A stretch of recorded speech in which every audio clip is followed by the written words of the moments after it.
Hello and welcome to the JB&M Sports Fanatic channel. What's good with you?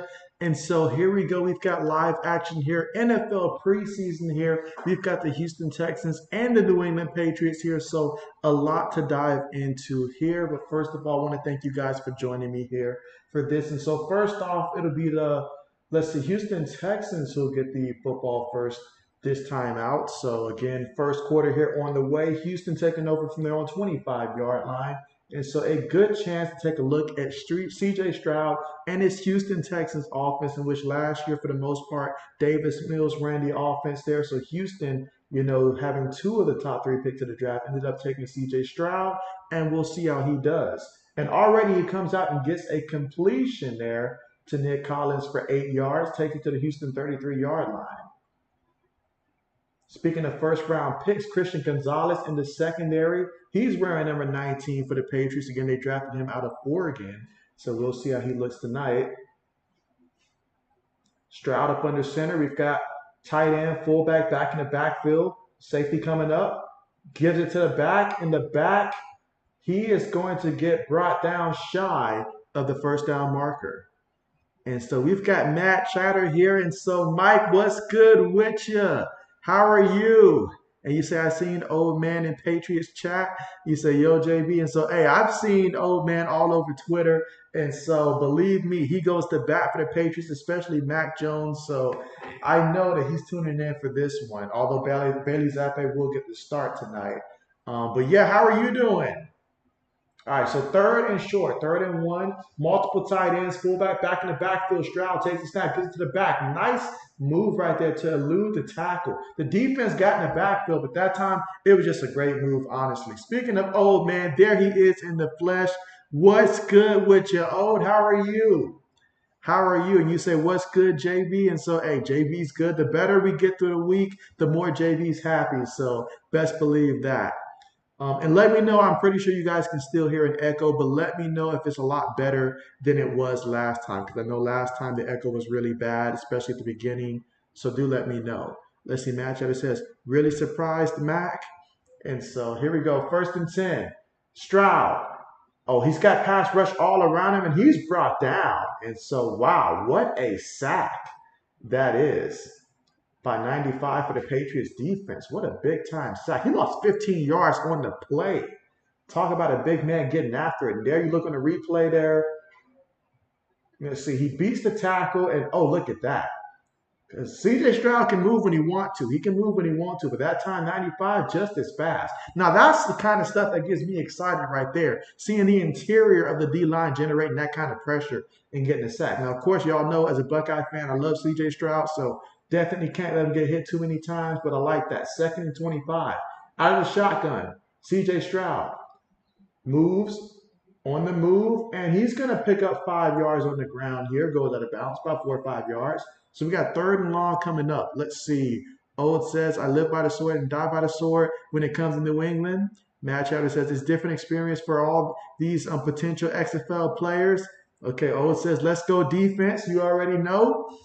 Let's see, Matt Chatter says, surprise, no Mac. And so, yeah, I did expect to see Mac, but I guess that means we'll take a hard look at Bailey Zappe this week, see what he can do, and then next week take a harder look at Mac Jones. But 3rd and 21. All right, so we've got the shotgun here. 3 receivers on the play. Patriots send 5. Stroud throws, and he throws an interception. Wow. To Jalen Mills, and Mills cutting it back other side of the field.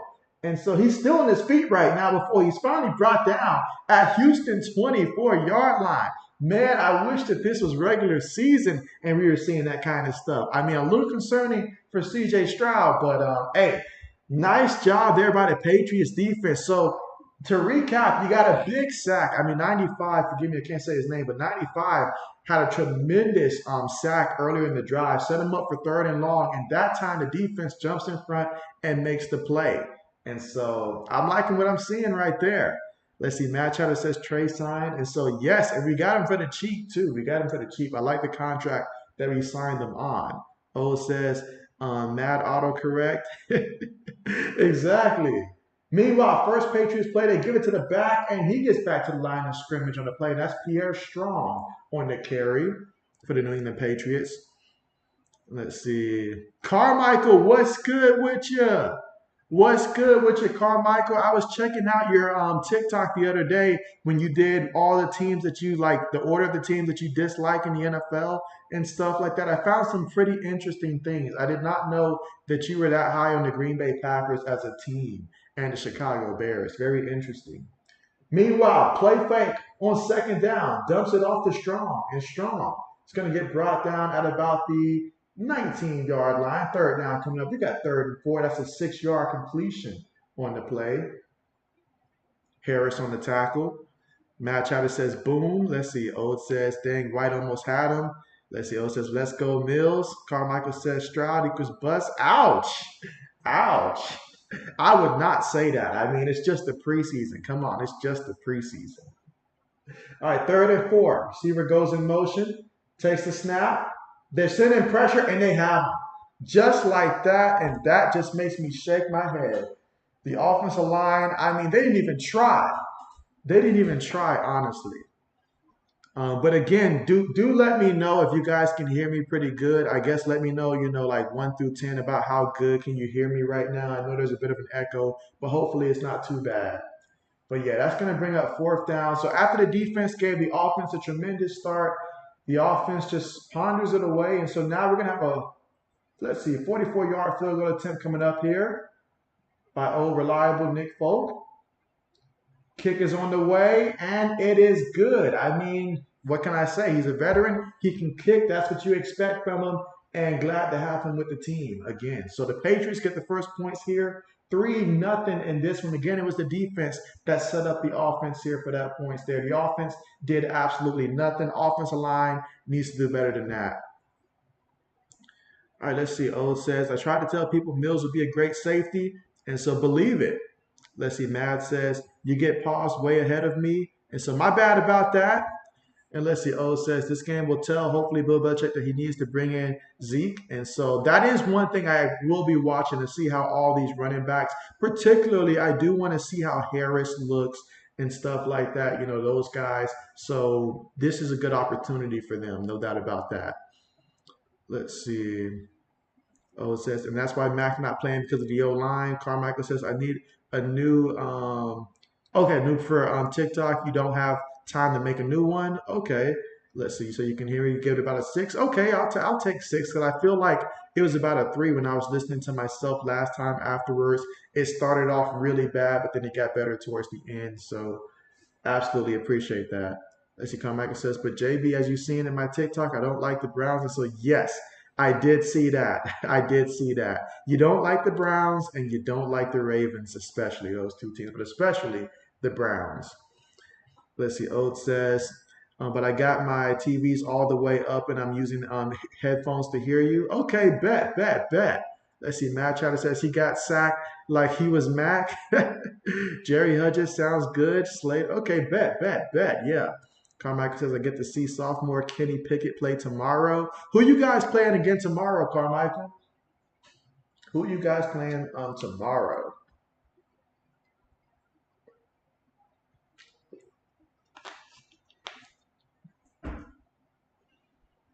Let's see. Carmichael says, okay, I already read that. Matt Hatter says, you can't help it. And so there it is. But yeah, as everybody alluded to, more football games coming up. And so I am looking forward to that. And so I can't wait till we get to the point where we have just 2 preseason games and hopefully like an 18th regular season game. Although I know for the players, they're not going to like that. But I like the idea of 2 preseason games and 18 regular season games. Let's see, Carmichael says the Buccaneers. So you guys get to beat up on Baker Mayfield. I like the idea of seeing that, Okay.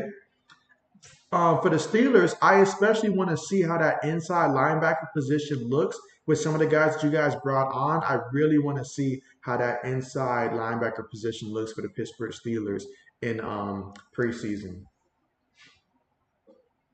All right, so here we go. Patriots getting ready to kick the ball off again. Again, Houston did get the football first, but an interception by C.J. Stroud.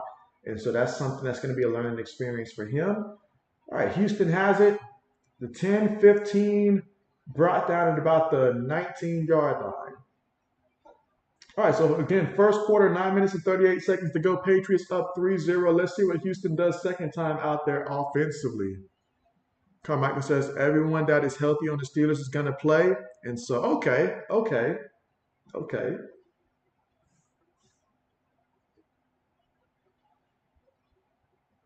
Let's see. Matt says, this is no good, JB. Don't sound like he's underwater. Carmichael says, I want to see if the offensive play calling will be better. And so I do want to see that as well. I actually had a conversation with a friend the other day about Pittsburgh Steelers play calling last season. So I know exactly what you mean. All right, but here we go. They snap the ball and gets it to the back. And so he picks up a nice burst there, picks up 5 yards. And that is Devin Singletary, the former Buffalo Bill, getting his first carry with the Houston Texans offensively. And again, Devin Singletary, a move that you may not have noticed, but I do like it for them in terms of him being the backup there. So I do like that move there for Devin Singletary. Considering all the options out there, he made the best move possible for him. All right, second down coming up, 2nd and 5. Again, shotgun for the Houston Texans. Tight end goes in motion. Trips at the top of the screen. Takes the snap. Patriots in pressure. And they tried to dump it to the back, but he couldn't handle it there. Quarterback had to get it out quickly there. Incomplete. Again, Singletary, the intended target on the play. And that's something that I didn't too much see Singletary do too often down there at Buffalo, so he might not be used to that at all. Let's see, Old says, I see New England playing a lot more zone than 2-man this game so far. And so, yeah, I did notice that as well. Let's see, Matt says, Baker, that JB guy. I'll be so hyped if Kyle Trash ends up just outright beating him for the job. I will be so happy. Here we go, 3rd and 5. Stroud looking. Stroud throws it. And my goodness, I mean, one or two things is happening here. Either the Patriots defensive line is really getting after it, or Houston's offensive line is really getting just really doing bad. But negate all of that because there's going to be a penalty. A penalty for roughing the passer already. And it's 95. That's right. Take him out, coach. Take him out. But I like the energy that he's bringing, though. I do like the energy that he's bringing. Let's look at the replay here. And, is that what we're really calling? Are we really going to call that? Are we really calling that? I don't know. Let's see. Matt says this is no good. You need the defensive coordinator. You need the coordinators running offense. That's 1st and 10. Gives it to the back off the right side, off the right tackle, and he's going to pick up a yard. Devin Singletary again on the carry. Takes it to the Houston 39-yard line. Again, that penalty did move the offense 15 yards. So far, Devin Singletary has 4 carries for 9 yards. Let's see. Old says Bledsoe was about to kill that dude if he caught that ball. And you say, yeah, that's a BS. He literally just dove and he didn't even land on him. It was nothing, but I'll let it go. It's the preseason. No need to get worked up too much. 2nd and 9. Stroud up under center. Play fake. Stumbles on the bootleg, but recovers and then just has to throw it quickly and gets that one completed out of bounds.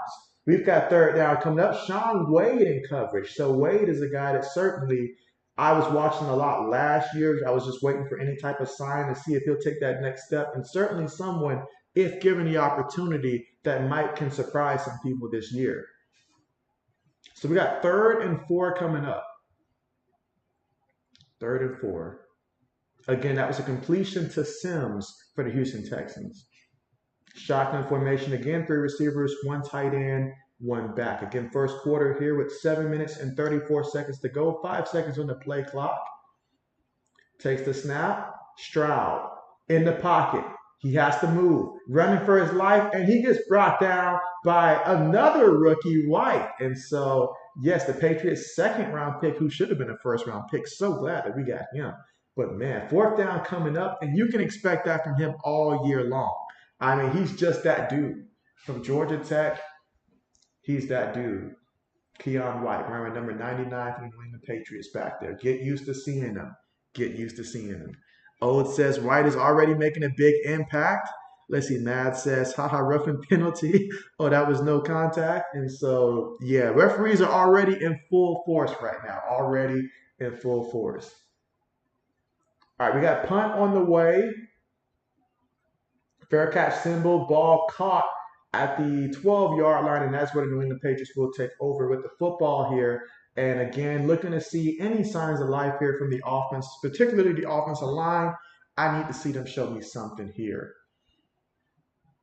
All right, let's see. Matt says, call out your starters, JB. And so, yeah, bet. And so when it's all said and done, regular season starters, shoot, we've got the offensive line, though. I'll have to leave the offensive line up to Ode and stuff like that. But obviously, my man Ramondre Stevenson, he's going to carry the squad this year. You already know that.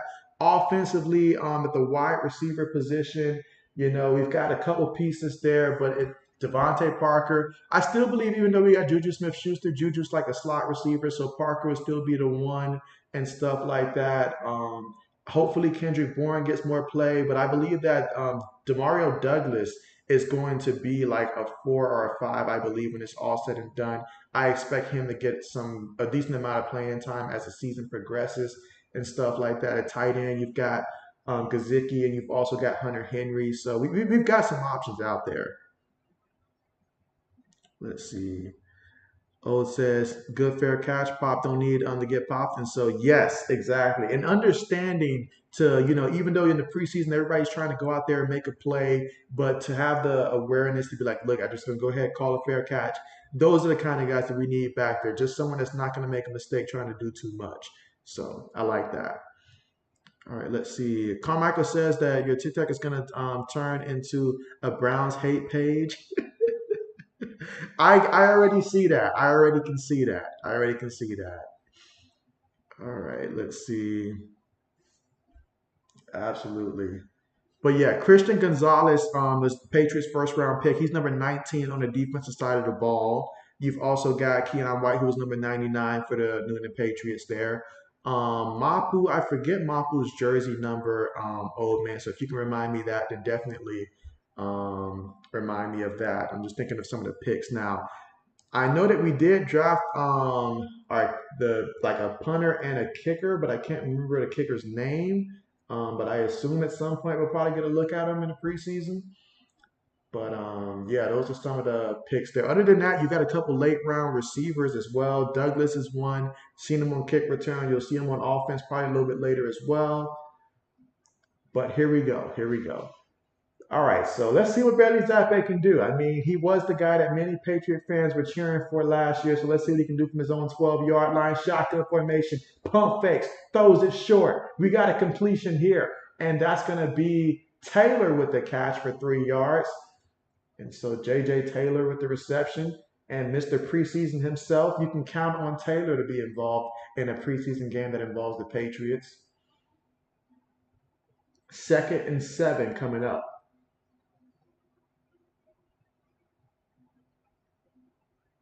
For me, I'd be watching those passes that come from Zappe to Thornton because I feel like Zappe and Thornton, those two, they have good chemistry. I don't know what it is, but somehow their chemistry is really, really high together. All right, 2nd and 7. Zappe up under center, one back in the backfield. Gives it to the back, and the back is going to lose a yard on the play. Oh, man, you might be right. After this game, we may personally call up Zeke, Fournette, one of them, and end up signing them if this is what we're going to get in the backfield moving forward. Right now, we've got to get something. But it all starts with the offensive line. But 3rd and 8 coming up. All right, let's see. Old says, sorry, still dealing with being sick. There's a 1-2 day bug going around. And so, man, I hope that you're better soon. All right, here we go. Shotgun, 3rd and 8. Zappe looking. Zappe throws it to Tyquan Thornton. Didn't I say it? Didn't I say it? Zappe to Thornton. I was thinking about that when I was looking at prize picks earlier today. I was like, Zappe and Thornton, if they're on the field at the same time, you can count on that. Those two have chemistry together. They are linked. I don't know how else to explain it, but those two are just on the same wavelength. They just are. But look at that catch by Tyquan Thornton. If you're wondering who is Tyquan Thornton, not this past draft, but the year before, the Patriots took him in the first, was it the first round, I believe, first or second round? No, I think it was second round, if I'm not mistaken. Correct me, old man, I have forgotten. But he was an early pick by the Patriots last season. It's been a long work day. Let's see, Carmichael says Zappe going to start at quarterback of the Pats. And so I wouldn't go that far, Carmichael, because Zappe's problem is, other than throwing it to Tyquan Thornton, he likes to throw it to the defenders sometimes. And so, but it's Mac Jones' job, unless Mac Jones just gets hurt or something. It's Mac Jones' job. All right, here we go. 2nd and 1. They give it to the back, and the back fighting for everything he can, and he picks up 2 yards. Again, Kevin Harris on the carry. Brought down by Will Anderson and Derek Stingley. 2 players drafted extremely high over the last couple of years that Houston is hoping will be the foundation of their defense for years to come. But 1st and 10, ball at the Houston 48-yard line. So shotgun formation, a drive that started from their own 12-yard line. Takes the snap. Zappe looking. Zappe has to move around, still looking. Zappe just throws that one away. Smart decision. Smart decision. Let's see. Old said Newman traded up to in the 2nd round to pick Thornton. Okay. 2nd round to pick Thornton. Okay. I had forgotten. I can't believe I had forgotten, but I had forgotten. Let's see. Matt says Jerry Hudges was Bill's star edge 2 years ago. Bet. I remember. And you say, what a catch. I really want to see more from the offensive line. That's like the big pending thing right now that's really getting me. I'm like, the offensive line has to be better. All right, but here we go. 2nd and 10. Zappe takes a snap. Quick pass there, and it's caught by Trey Nixon. And he's going to get back really to the line of scrimmage. So now we're going to have 3rd down coming up here. 3rd and 10. So big 3rd down coming up. Let's see. Old says, Mad, it's all rookie O-line right now. Bill Belichick and Bill O'Brien trying to see what they can do. But yeah, that's why I'm happy. That's why you're happy that Mac is not behind this offensive line. Well, I need to see them show me a little something as well. But 3rd and 10. So this is what it all comes down to. 3rd down and 10. Being able to convert these type of plays. They take the snap. And there's going to be a penalty that's going to stop this, which means it's going to be on the offense, and it's going to move them back 5 yards as we have a false start that was called against the New England Patriots. I will say this. I am watching also what Houston does offensively at the wide receiver position, more so for fantasy football purposes, because I really don't know the order that this depth chart is going to end up being for the Houston Texans at wide receiver, because there's a couple guys. You got John Mechie. I don't know what to expect from him. Nico Collins. Is he really their number 1 receiver now? They don't have Brandon Cooks anymore. So watching, how they do. They've got Dell that they drafted from Houston. Meanwhile, screen, in which 3rd and 15, you best believe the Patriots are going to dial up a screen. It doesn't matter who's calling the plays. That's just what you do. And so, but a nice pickup of 8 yards there again to J.J. Taylor. And so now we've got 4th down coming up. This drive, 8 plays, 43 yards, 4 minutes and 10 seconds in terms of time of possession off the clock. But it stalls out at the Houston 45-yard line. And now we get to see the rookie punter, I believe, from Michigan State coming out to punt the ball here on 4th and 7. So let's hope for a good punt. All right, punt's on the way. It is high. Fair catch symbol at the 10, and it's caught at the 10, so a good punt there. So Houston will take over from their own 10-yard line. Let's see, Mad says, when you're done with that running back, send him to Buffalo. Absolutely not. Absolutely not. Carmichael says, well, yeah, but they did cause right now Pickens is better than all the Pats receivers. And so no arguments there. No arguments there, Carmichael. None whatsoever there. Let's see. Oh, it says, dang, that's not good. 75 getting flagged. He could be a starter at right tackle. Well, he's got to be disciplined. He's got to be disciplined. That's for sure. Let's see. Carmichael says Nico Collins is going to be number 1 receiver for the Texans. Let's see. Oh, it says Mosby, Pickens not better than Juju or KB. I would say Parker, but he can't stay healthy. And so I do like the projection and stuff like that from Pickens. And I feel like for Pickens, his stats will get better the better that Kenny Pickett plays. If Kenny Pickett plays at a high level, then it's going to be because of Pickens and vice versa. So those two will grow together and stuff like that. So I'll say that. So I'll say that, but I'll put it this way: if you had to tell JB like, hey, either you run it again with the Patriots' current receiver core, or we just play, like some type of wheel of fortune, spin the wheel, and whatever team it lands on, you get their receiving corps. Best believe I choose to spin the wheel in that scenario. So, hey, no arguments there. No arguments there from JB.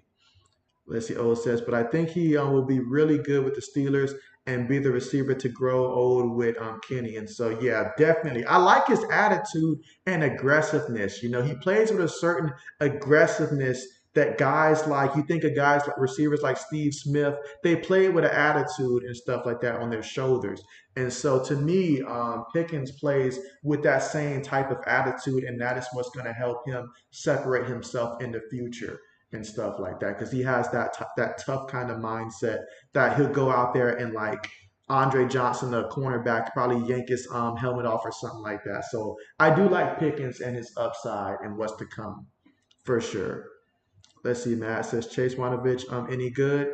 And so Chase is solid. He is solid. Chase is solid. I would say solid to good-ish, around that range. Solid to good. Let's see. Old says Juju a Super Bowl champion and had a better year than Pickens. Let's see. Carmichael said Juju had Patrick Mahomes. Let's see. Old says KB was in the doghouse because of Matty P's BS. And so that ain't that the truth. Ain't that the truth? I'm just glad that Kendrick was able to put that behind him. Let's see. Carmichael says Juju still isn't better than Pickens. All right, here we go. Quarterback up under center. This time it's Davis Mills. 3 receivers, 1 tight end, 1 back. Takes a snap. Gives it to the back. And the back is going to pick up 5 yards on the play. Again, Devin Singletary again off the left guard. Takes it to the Houston 15-yard line. So we got 2nd down coming up. Again, Houston switched quarterbacks to Davis Mills. So they saw a little bit of C.J. Stroud, just gave him a taste of action, and that was it. C.J. Stroud was 2 of 14 for 13 yards and a pick throughout his time out there. 2nd and 5 here for the Houston Texans. Mills up under center. Play fake, looking, throws it, and that's going to be completed. No, wait, they say incomplete. Oh, wait, incomplete. That was close, incomplete. And he was trying to target Dell, the rookie receiver from Houston. So we got 3rd down coming up. Oh yeah. Seeing it from that camera angle, not even close.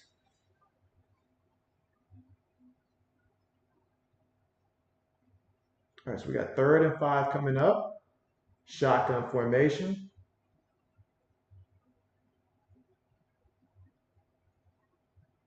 Receiver goes in motion. All right, takes the snap. Mills feels the rush, throws it on the move, and finds his tight end for the completion. And that's going to be a 1st down, picked up 10 yards on the play. Let's see, Carmichael said Juju would be the Steelers receiver 3, and KB would barely make the Steelers roster. Oh, it says, by the way, I love how we can go back and forth without someone getting upset or getting rude. And so, oh yeah, absolutely. That is definitely something that is like really, I love that about the channel as well. Just being able to all do our debates, but in a respectful way. Let's see, Carmichael says, I only get upset with Brown fans. 1st and 10, multiple tight ends, 1 receiver, 1 back in the backfield. They feed it to the back, and the back is met in the backfield, but he gets back to the line of scrimmage there. And so that's going to take us to the end of the 1st quarter. Jalen Mills, again, he had an interception earlier, in on the tackle. When we come back, it'll be 2nd and 10 for Houston from their own 25-yard line. So far this drive, 4 plays for 15 yards. Again, Davis Mills up under the helm here for the Houston Texans. Let's see, O says Mills is having himself a game. And so, oh yeah. He's like, hey, don't forget about me. And so from what we saw from C.J. Stroud so far there, obviously a lot of work to be done, but it's a very small sample size that we saw. 2 of 4 passing for 13 yards, no touchdowns, 1 interception. So 1 quarter in the book. Let's see, Matt says, why Stroud out already? I thought that was a pretty quick move by the coach to pull him out, in all honesty. That just tells me that if the coach takes him out this early after he started, they must be see enough in practice to where they're just confident to where it's like, okay, we don't need him to play too much every preseason game, but one would have to think that next time out there, he's playing probably into the third quarter or at least the first 2 quarters you would have to think because he needs the reps. You just there's you can do practice all you want, but there's no replica for actually getting game situations and stuff. So, but yeah, that was awfully quick. That was awfully quick. I did notice that. It's like you already know what Davis Mills can do. Like we already know what he can or what he can't do, but that was quick.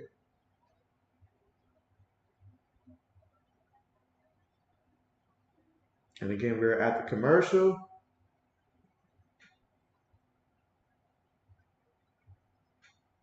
So, which teams are you guys looking forward to watching the most over the next couple of days for the rest of these preseason games that we'll be playing, in which we've got a good amount to look forward to this between tomorrow and Saturday?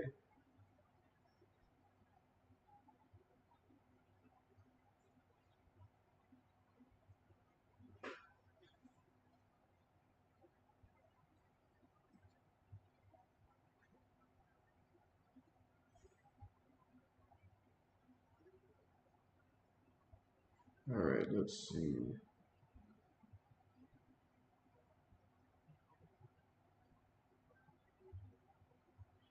All right, and so far, Davis Mills is 1 of 2 passing for 10 yards. So far in this one, Bailey Zappe, 6 of 7 for 53 passing yards. He's been sacked 1 time. Let's see, Carmichael says, JB, you know my number one answer to Steelers. And so, I already know that. I already know that. But yeah, I am looking forward to seeing how the Steelers look. Obviously preseason, we're only going to see so much in terms of like schemes and stuff like that. But you already know. All right, here we go. 2nd and 10 to start the second quarter. Mills under pressure like no other. Penalties down here. Got the completion, it looked like, near the side. But that's not going to matter because they're going to call offensive holding.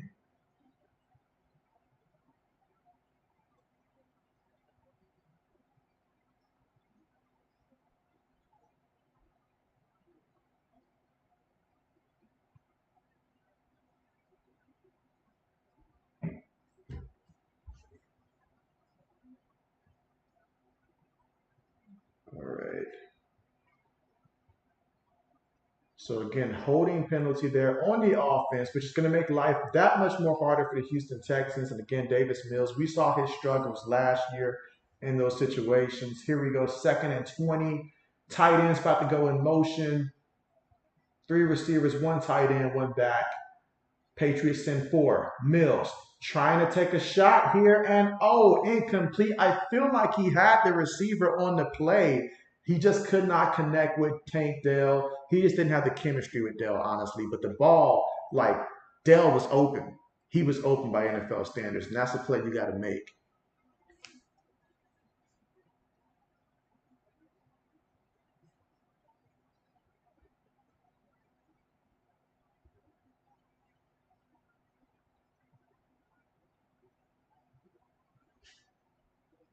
All right, here we go. 3rd and 20.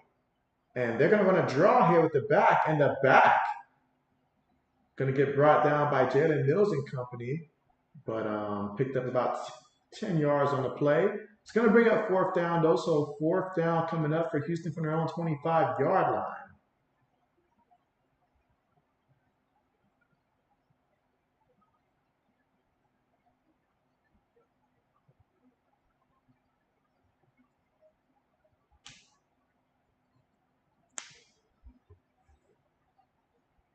All right, so we got a punt situation coming up for Houston.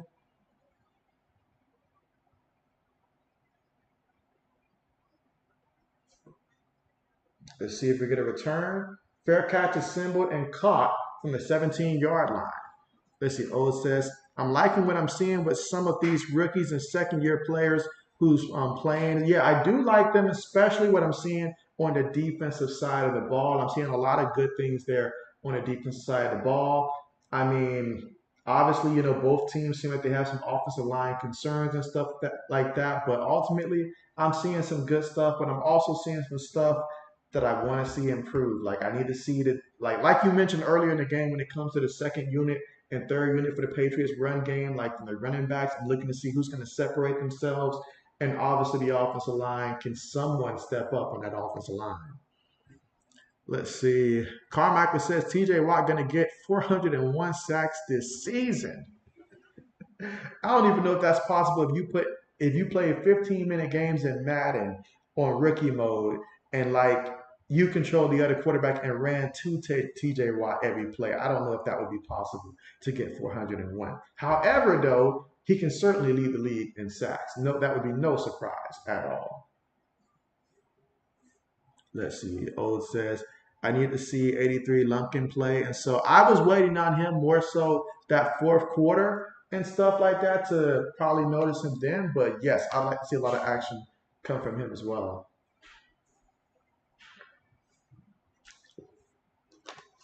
All right, let's see. Old says, White and Sam could be hopefully the future at the end. And so, yes, that is the hope. That is the hope. Let's see. Matt says, surprise, no interest in McCarron as third quarterback. And so McCarron has stated that he wants his kids, his young kids, to actually see him actually be able to play. And so that is why, in the past, at least, he has turned down opportunities to be like that third string quarterback. And so he just prefers to be in the league in which he can start. So for some guys, it's all about playing, honestly. Let's see. You say interested in Danucci and McGo. Let's see. Oh, it says, nah, it's possible just to have Wynn play every position on the offensive line. Just make some clones of himself and put him out there at every position. Let's see. Matt says, which alternative league player am I forgetting? And so let's see. An alternative league player. What's that guy? The receiver. His last name is Coleman. I think it's Corey Coleman. So for me, Corey Coleman, I feel like could still be a receiver in the NFL. I feel like. All right, so here we go. Shotgun formation. Tight end goes in motion here. Three receivers, one tight end, one back. Patriots from their own 17-yard line. It's a draw play. That's Strong on the carry, and he picks up 3 yards. So we got second down coming up. Again, if any fan base understood the frustrations of not being able to score, it was these two fan bases as they had to suffer through combination of poor play calling, some of everything. So both teams excited and hoping that this year will be different offensively, especially. 2nd and 7 right now, shotgun formation. Zappe throws it quick. Nixon with the reception, and he's going to get tackled about 2 yards shy. However, there is a penalty. There is a penalty, so let's see what they call here. All right, let's see. Matt says, there is not denying JB chat full of true fans and students of the game. And so I second that. I second and third that. Let's see. O says Brady would be better block. Ooh, a better blocker. I can't say that now. And at least try to block him like that bus win. Let's see. Michael says, wasn't Wynn a first round pick? And so I believe he was. I believe he was. Let's see. Matt Chatter says, I think it will become expected of you cut no sit at home. And so, yes. Let's see. Old says, that's why when the Dolphins fans tell me that they want Wynn to start, I ask them, so you don't like Tua? Right? All right, here we go. 3rd and 2. Zappe throws it short, and he gets the completion. However, excellent job there by the defensive back there to just chop him up. Well, actually, just because he kind of tried to slide by him, and so picked up a yard, but not enough. So we got 4th down coming up here, 4th and 1, and that means we're going to go ahead and get ready to bring out the special teams unit. Again, from their own 26-yard line, so it definitely makes sense to go ahead and pass that ball. Fourth down coming up, 4th and 1. 12 minutes to go here in the second quarter. Again, the Patriots lead this one 3-0. So far in this one, Bailey Zappi, 8 of 9 for 59 yards passing, sacked just one time in this game. Punts on the way, and it is bouncing. We've got players flying that's near the ball. It's still taking a Patriot bounce all the way to, they mark it at the 18-yard line, and that is where Houston will take over with the football.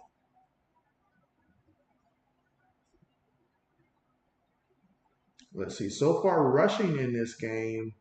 Let's see. Houston is, Devin Singletary has 5 carries for 14 yards. And then you've got Dar I'm not going to mess up his name, but he's got 2 carries for 10 yards. CJ Stroud ran it himself 2 times for 6 yards as well. For the New England Patriots, Pierre Strong Jr. has 2 carries for 3 yards. Kevin Harris has 2 carries for a yard. All right, let's see. Where am I in the comment section? Matt says, join USFL or XFL. Let's see. Ode says, Mosby. Yeah. And so, yeah, he was. He was a first-round pick. Many people would like to forget that. Ode says, if it wasn't for Nikhil, he would be the worst first-round pick by Bill Belichick and crap. That's a bold and accurate statement. I was talking about Nikhil Harry the other day. It still hurts to think about what we could have had, but we drafted Nikhil Harry. But Nikhil Harry did sign, I believe, with the Minnesota Vikings. I believe that they did pick him up. So some teams just, they like to learn from themselves. So we'll let them have that. All right, let's see. Matt says, Jamar Chase got tryout but not signed. And so let's see. And you say, Coleman never got signed, did he? And so, Matt, I do not recall Coleman getting picked up. I could be wrong, but I don't remember seeing Coleman getting picked up, which I thought Coleman would have been one of the first ones that I personally would have targeted. Again, if I'm wrong, somebody let me know, but I don't remember Coleman getting picked up. But I felt like he should have, because he definitely can come in and be like a 4 or a 5, depending on the team, and actually make an impact. Let's see, Carmichael says, I hate how Sky Moore as a receiver wears number 24. And so, interesting. It is weird. As a quarterback, I would never throw him the ball because I would always assume that he's a defender and think that he's trying to pick me off even though we're on the same team. But, now that you mention it, Carmichael, I see where you're coming from there. It is very weird. But when the NFL decided we're going to let guys wear pretty much almost any jersey number, something was bound to happen that was going to look very weird. Now, the day that we start seeing a number 50 lineup out there at receiver, then that's the day I'm going to be like, the NFL has went too far. All right, let's see. Ode says, yeah, Ricky Punter got really lucky with that punt. It was looking bad, but at the end, it ended up looking really good. So that's a fact. All right, here we go. Tight end, fullback, back in the back, but they toss it to the back. In the back, looking for some room, and he found some room, actually picked up 8 yards on the carry, and that is Boone with the carry, the former Denver Bronco with the carry. And so Boone, he had a big game or 2 last year for the Denver Broncos. I didn't know he was on Houston. 2nd and 2 coming up.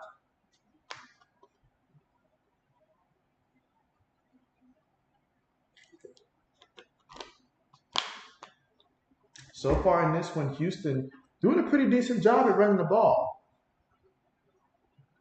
All right, we got 2nd and 2. Snaps the ball, gives it to the back, and the back. Look at him. He's being grabbed by the jersey. And that's a first down. Picked up 12 yards this time. Mike Boone on the carry. Brought down by Christian Gonzalez and Jalen Mills. You never like it when the safety's out here grabbing jerseys to hold on for dear life. That is not the sign that we need to see. Let's see. Mike says, if I get cut and assigned to the XFL, I wonder how early I can practice with my teammates. That is a good question there. I've never looked into that. That's a very good question. Here we go, 1st and 10. They're going to toss to the back again, and who wouldn't the way they've been running the ball the last couple of times. This time, though, he picks up about 3 yards there off the right tackle, Mike Boone again.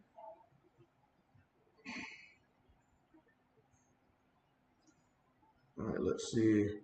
Oh, it says, yeah, they gave Nikhil Harry 28. Also, the disrespect for AP from Vikings is crazy. That is wild. Now that you mention it, I never even thought about what they did with AP's jersey after he left. And to give it to N'Keal Harry, why does he get 28? What connection does he have to 28? Are they going to put him in the backfield, turn him into Colorado Patterson? I don't think so. 2nd and 7. Mills bootlegging, throws it, and gets it's an incompletion. Excellent job there by Christian Gonzalez to knock the ball out. Oh, they're calling it a fumble. So he gets the completion and then the fumble, but it goes out of bounds. Okay. All right, so that's going to put Mills currently so far at 22 passing yards. He is 2 of 4 for 22 yards passing. Let's look at the replay here and make sure he did indeed have possession, in which, yeah, he had possession of that. All right, so we got 1st and 10 right now. Ball is at the 47-yard line of the New England Patriots. Got a fullback, tight end, 2 receivers, 1 back in the backfield. They give it to the back, and the back is going to pick up a yard on the play.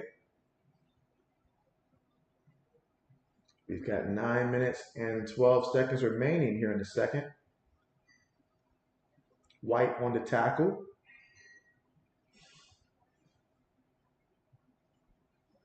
Let's see, Carmichael says, we're a normal number for a receiver like 18. And you say, but the Steelers have Hakeem Butler wearing 21. Carmichael says, it's like in Madden when they have quarterbacks wearing numbers above 20. So, yeah, I'm personally not a fan of that myself. 2nd and 7. Mills up under center. Tosses it to the back again. In the back. Ooh, my, look at that. He lost the ball. The ball fumbled. That's going the other way. That's the Patriots' ball. That's going the other way. Let's see what the referees say officially, though. That should be going the other way. There's no way he kept possession of that. So, yeah, it's going to be Patriot football. So, how about that? They kept running the ball, and they were having great success on the ground. However, when you cough it up and fumble, in which this time of the year, okay, well, look at that. It was really the toss to begin with. The toss he just wasn't on the same page. And that's not what you want to see at all between your quarterback and running back. But it is preseason for a reason. Let's see. O says White didn't have to kill him. And so if he'd have went a little bit faster with that, it would look just like in college when Jadeveon did that at South Carolina to Michigan. It would have looked just like that if it had happened just a little faster in terms of just the speed of the whole play. But yes, that was pretty sick to get in the backfield that fast. Let's see. Matt says Singletary still in. No, that was not Singletary that fumbled the ball there. Singletary's been out for a couple of drives now. They have Ogun Wale, I believe. Or yeah, I know he played with Jacksonville last year. I believe he's with Jacksonville. Last year. I just can't say his last name, so that's why I haven't tried to. But no, that was not Devin Singletary. Singletary says I am not taking credit for that. Let's see. Carmichael says Texans still suck. Confirmed. Let's see. Matt says XFL right after Super Bowl till USFL. Fumble. Who Mayo? And so Mayo's the defensive coordinator. And so, yeah, defensive coordinator for New England Patriots. He had some opportunities to go out there and interview for other positions, but we were able to retain him. So I'm happy about that. Let's see. O says YouTube bugging for me, or did you show Mosby a message before I did because it wouldn't let me? It must be bugging for you because I haven't had to it hasn't asked me or nothing to approve or disapprove anything. So I don't know. Maybe it is. Maybe it's bugging on your side.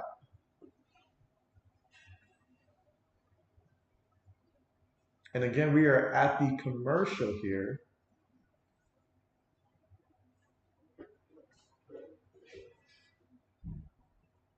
And so far for the Patriots, Bailey Zappe has been the sole quarterback playing so far, in which he's 8 of 9 for 59 yards passing, no touchdowns, no interceptions, but he has been sacked 1 time. Patriots lead this one 3-0 in a low-scoring game so far.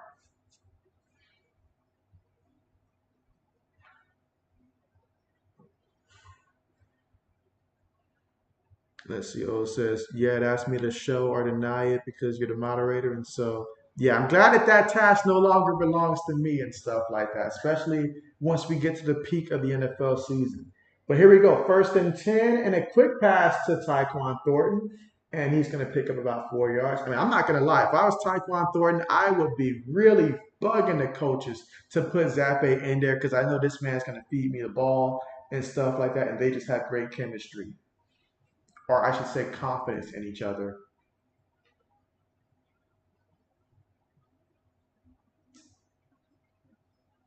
All right, so here we go. Second and 6 after that completion. Again, Zappe up under center. Tight end goes in motion. Three receivers, one tight end, one back.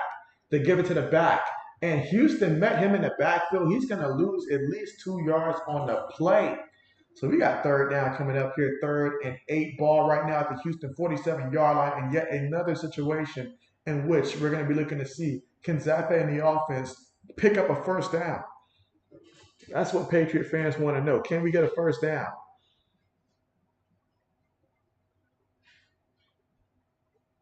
It's going to come down to the offensive line as well. Can they give us time? Carmichael says, would you not deny it if I said the Pats suck? And so I would not deny that still. I would not deny it on the thing.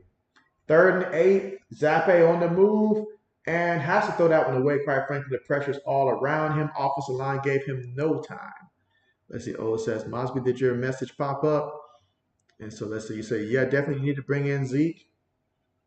For me, it's also the fact that I know that Zeke will be an excellent pass protection. So that is like excellent in pass protection. So that is swaying me more to consider it more and more the idea of bringing in Zeke. All right, we got fourth and 8. Again, second quarter with 7 minutes and 9 seconds to go. All right, punts on the way. I feel like this game is moving awfully fast. And this time it's going to go into the end zone there, so they will take over from their own 25-yard line.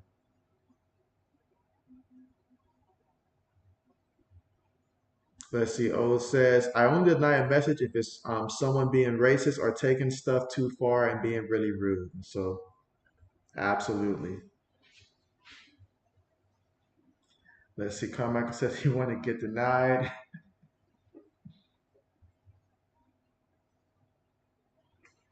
All right, so we got the touchback after the punt. So we'll see what Houston does this time out.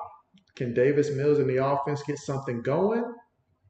Let's see, Matt says, you guys should be excited about Thornton. He good effort. And so I know I've said it a couple of times, but the reason why I'm not jumping up and down is because I seen it last season when we were having, the whole Zappe hour that we got to enjoy. It was courtesy of him and Tyquan Thornton. We put Mac Jones back in there, then Thornton just went back to just I don't know, being disengaged, all that stuff. So I need to see him do it with Mac Jones in there at quarterback. If I can see that, then JB can get excited about that. But until I see him do it with the starting quarterback, because those two have to be on the same page for this to happen, then it's like, okay, like this is nice to see. It is nice to see, but I need to see him take it to that next step. He needs to be the guy, develop into the guy. He's my hope. He is my hope. Let's see. Matt says Pat's 2 rushing yards so far. That's a fact. That's a fact. That's a fact. Thanks to Kevin Harris, -1 yards. And I wish I knew that so I could have done this on Prize Picks. And so we've got Black Medicine here on the stream. What's good with you? And he says, roll tide. Carmichael says, oh man, okay, I ain't going to do anything crazy. And so we appreciate that. Again, we're currently right now at the commercial, but so far, the New England Patriots lead this one 3-0, and that was courtesy of Jalen Mills picking off C.J. Stroud early in that first quarter. And right now, it is Davis Mills that's running the show.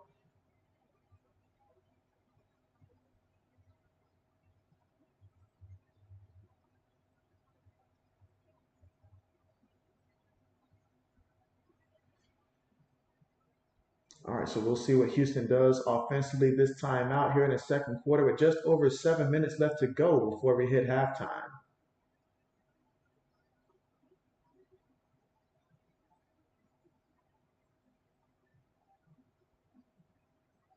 All right, so we've got quarterback up under center here, 3 receivers, 1 tight end, 1 back.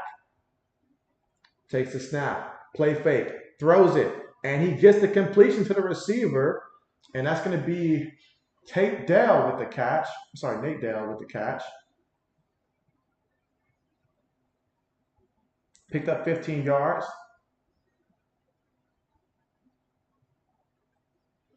And so, Braden, what's good with you?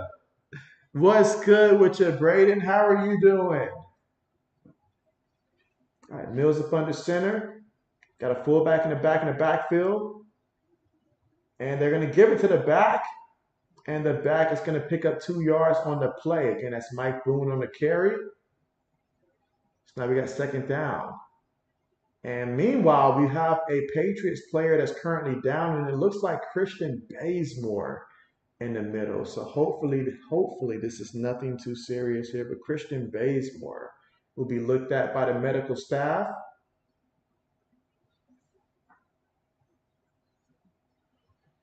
Let's see, Carmichael says, I'm finally getting to drive around now, getting my farmer's permit within next month. And so, okay, bet. That is what's up. That is what's up. Exciting times. Braden says doing good. So that is always great to hear, Braden. Always great to hear. Again, medical staff right now checking out Christian Bazemore.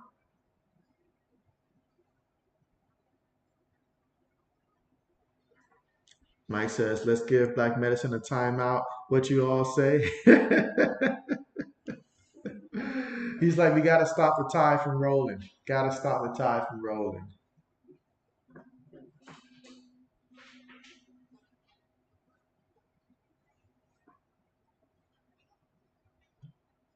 All right, so medical staff here helping him up to his feet.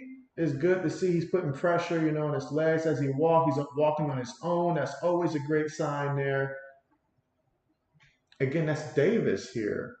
That was hurt. We're glad to see that he's walking that off.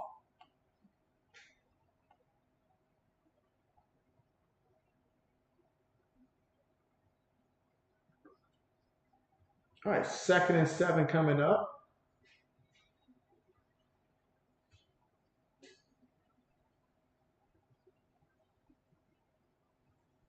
All right, 2nd and 7 out of the shotgun.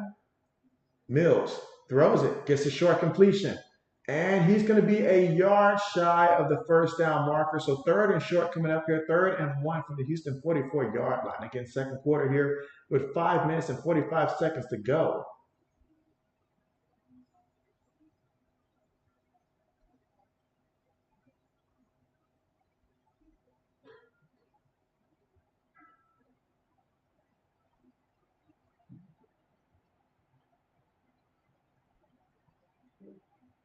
All right, so 3rd and 1.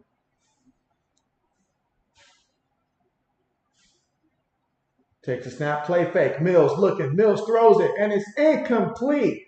Incomplete. Beck knew the ball was going to him because if you watch the snap, he took off fast because he knew that ball was supposed to go to him. This was by design, obviously, but he just couldn't get his hands to catch it.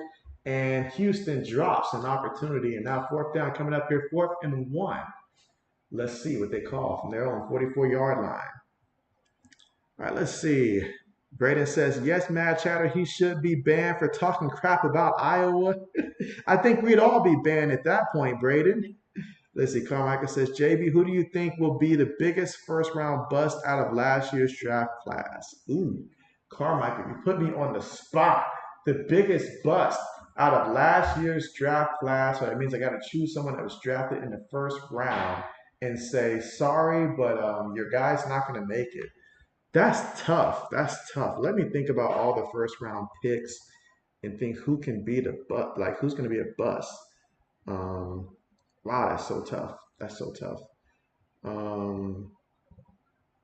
But we know it's going to happen. We know it's going to happen to someone.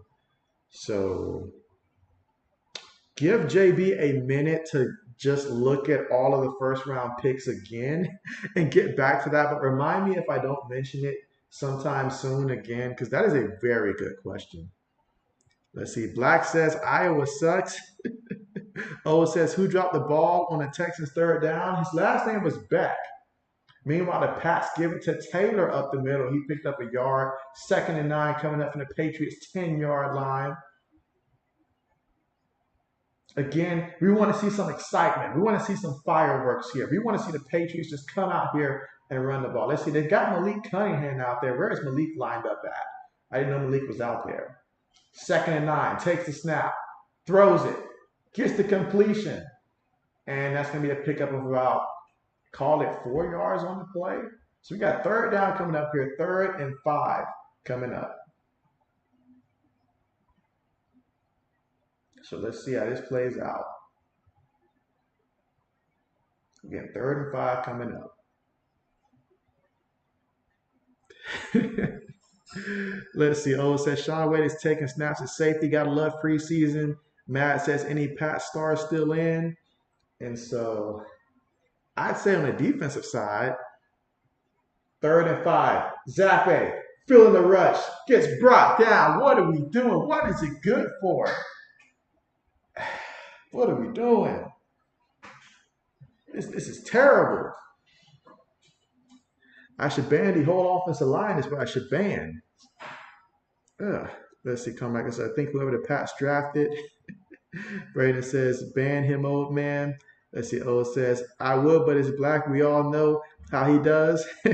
Exactly. Let's see, Braden says, I know, old man. Let's see, Carmichael says, Iowa State is better than Iowa. Those are fighting words right there.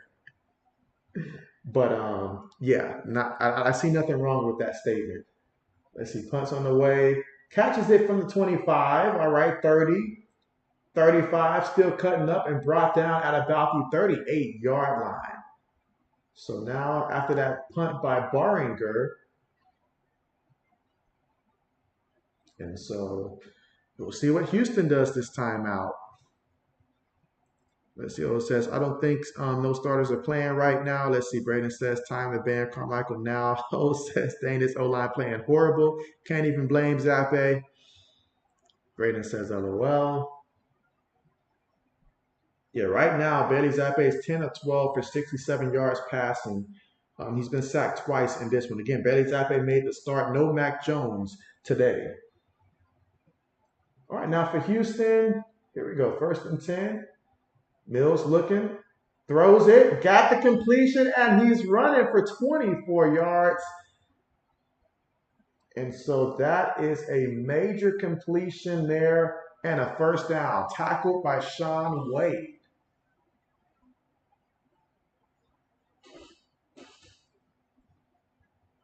Let's see, Black says, ban Green. Offense next season. And let's see, Carmichael says, I'm going to take a shower. I'll be back in like 10 minutes. Let's see, O says, yeah, I see Mac reading the defense playbook and watching film. All right, so we got 1st down here. Let's see what Houston does.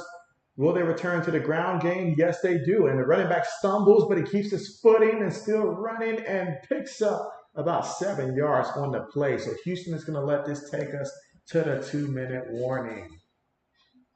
Bowden in on the tackle.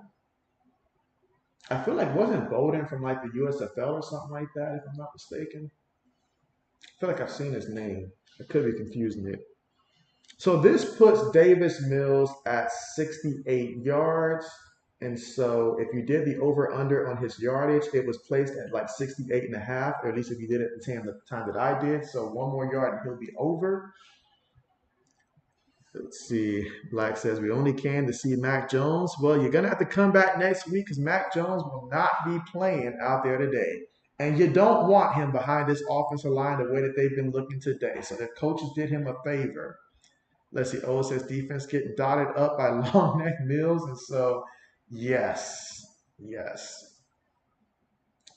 Again, C.J. Stroud barely got to play in that first quarter. I mean, barely. And so it's been pretty much the Davis Mills show out there. But again, we are at the commercial. Now for the Patriots on the ground, they got 6 carries for just 3 yards. Just 3 yards rushing. Meanwhile, Houston, 16 carries as a team for 63 yards. Mike Boone leads all in rushing. He's got 25 yards on the night.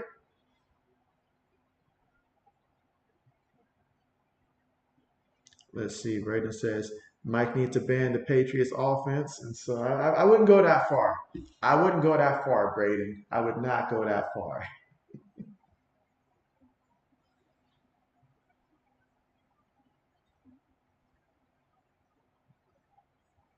Again, the Patriots lead this one 3-0.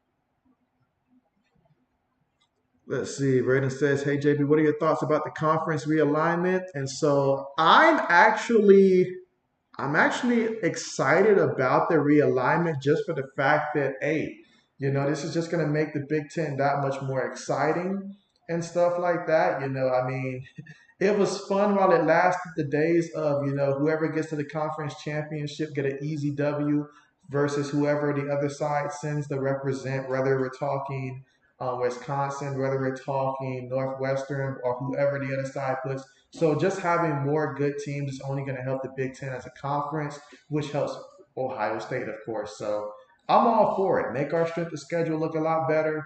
I'm all for it. I mean, that's the move. So you might as well get with the wave. You might as well get with it. And if it means that we get a chance to avenge ourselves against Oregon, then so be it. All right, so we got 2nd and 3 coming up as we return from the 2-minute warning. So we'll see what Houston draws up. Lining up in the shotgun formation.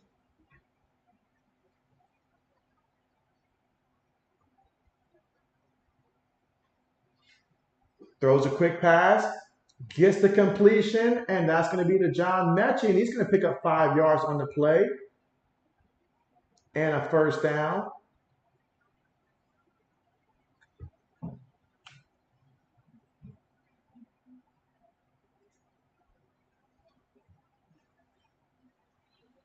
Let's see, Matt says, okay, I'm going to try to get through this with a straight face.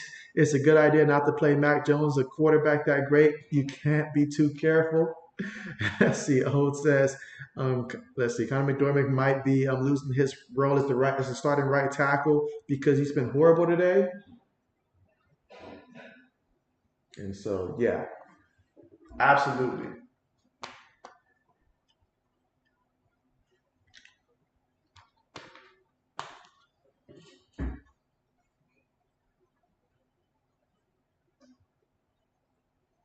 Right, so we got 2nd and 10, shotgun formation for Houston.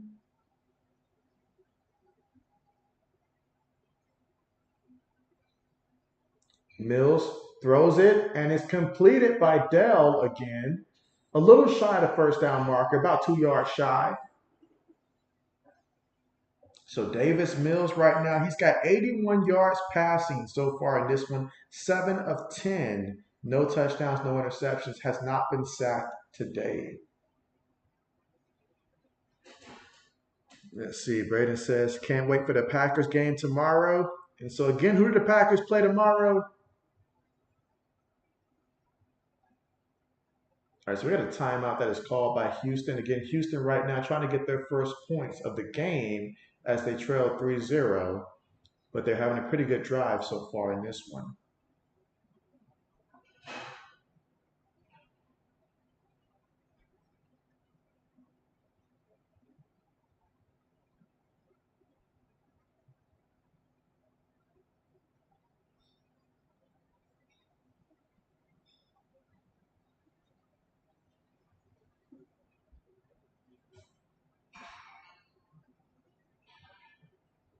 All right, so we got 3rd and 2.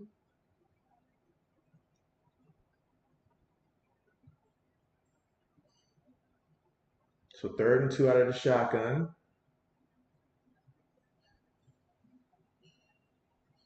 Mills looking. Throws it and gets another completion once again to Dell. This time Dell's going to pick up 12 yards and takes it to the Patriots 6-yard line. Let's see. Braden says we play the Pats next week. And so, well, I'm looking forward to that. You say SEC, you say Bengals. Let's see, Matt says USFL Mahomes. Let's see, O says Douglas hasn't gotten any catches this game, but I'm not shocked how bad this O-line has been playing. And so I expected probably in the second half to get some targets and stuff. But you're right, the offensive line is so bad, it's not much can be done, especially the running game as well, just non-existent. But Mills looking, throws it, and it is what they're going to call this. They're going to call it a catch. They're going to call it a catch. Wow. Well, that drive just totally made Davis Mills look like he is Peyton Manning on that drive. And there you look at the ball, and the receiver had time to lose it, secure the ball because it just looks at it, rolls right back to him, and somehow gets the catch. It's just Looney Tune out there. But Mills to Dell.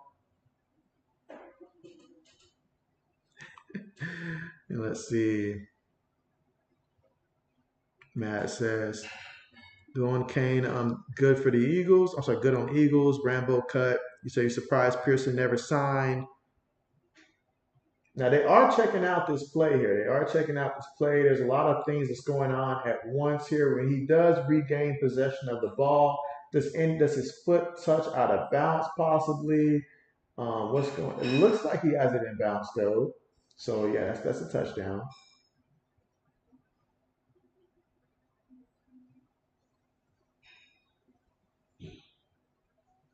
All right, kicks on the way. Extra point is good. So Houston leads 7-3 in this one. Let's see. O says Tank Dell is crazy. Yeah, he's getting it done. He is getting it done. I'm liking what I'm seeing. Every time I see him run out there, I'm thinking that I'm watching Brandon Cooks, which is good, a good thing for him. But he looks just like how Brandon Cooks looked for them last year. Now, how you get a catch like that, that's insane. That's insane. You say, in my opinion, I don't think that was a touchdown. Well, y'all know in the preseason, JB's not going to trip. I mean, if we didn't want a touchdown, we should have played better defensively to not let them get in that position. But we made Davis Mills look like he was unstoppable in that drive. But that's gonna be the thing that Bill Belichick talks about all week. It's not gonna be the offense. It's not gonna be the offensive line. Bill's gonna focus on that particular drive right there and hone in on that for the defense. So now Houston takes the lead. They're up 7-3.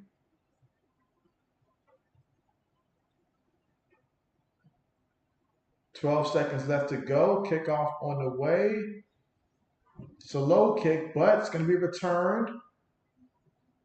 So you got the 20, and it's going to be brought down at about the 27-yard line with 6 seconds left to go here in the first half. So I envision that they'll just go ahead and call a play to take us to halftime.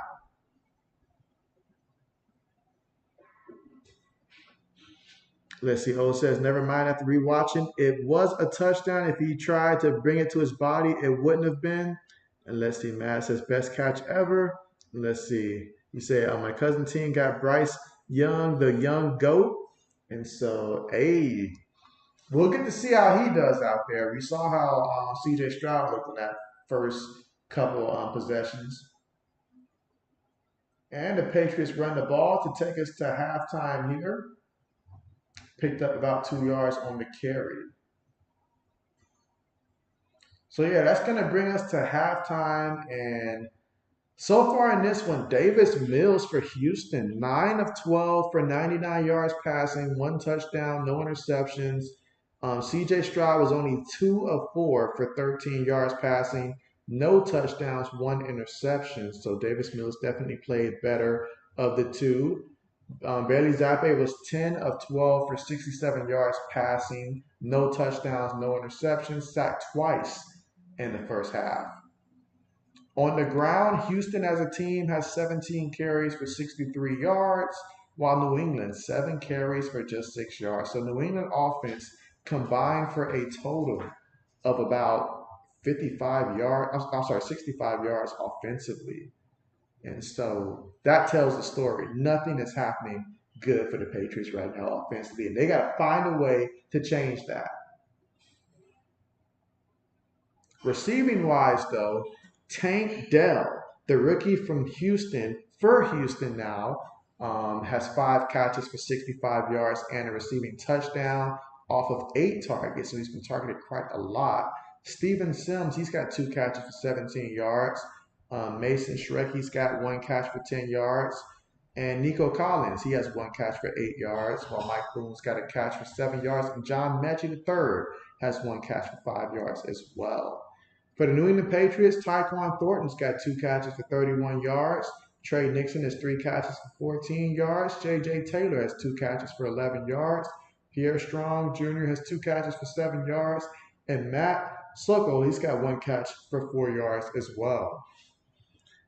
Let's see. Braden says, do you have a Super Bowl prediction yet, JB? And so my prediction last year was so bad, Braden, that JB has refrained from putting a prediction this year because last year's prediction went bad, like very bad. But if I had to guess this year, I would say, hold on, I'm thinking. I would say this year's Super Bowl ends up being a Super Bowl between,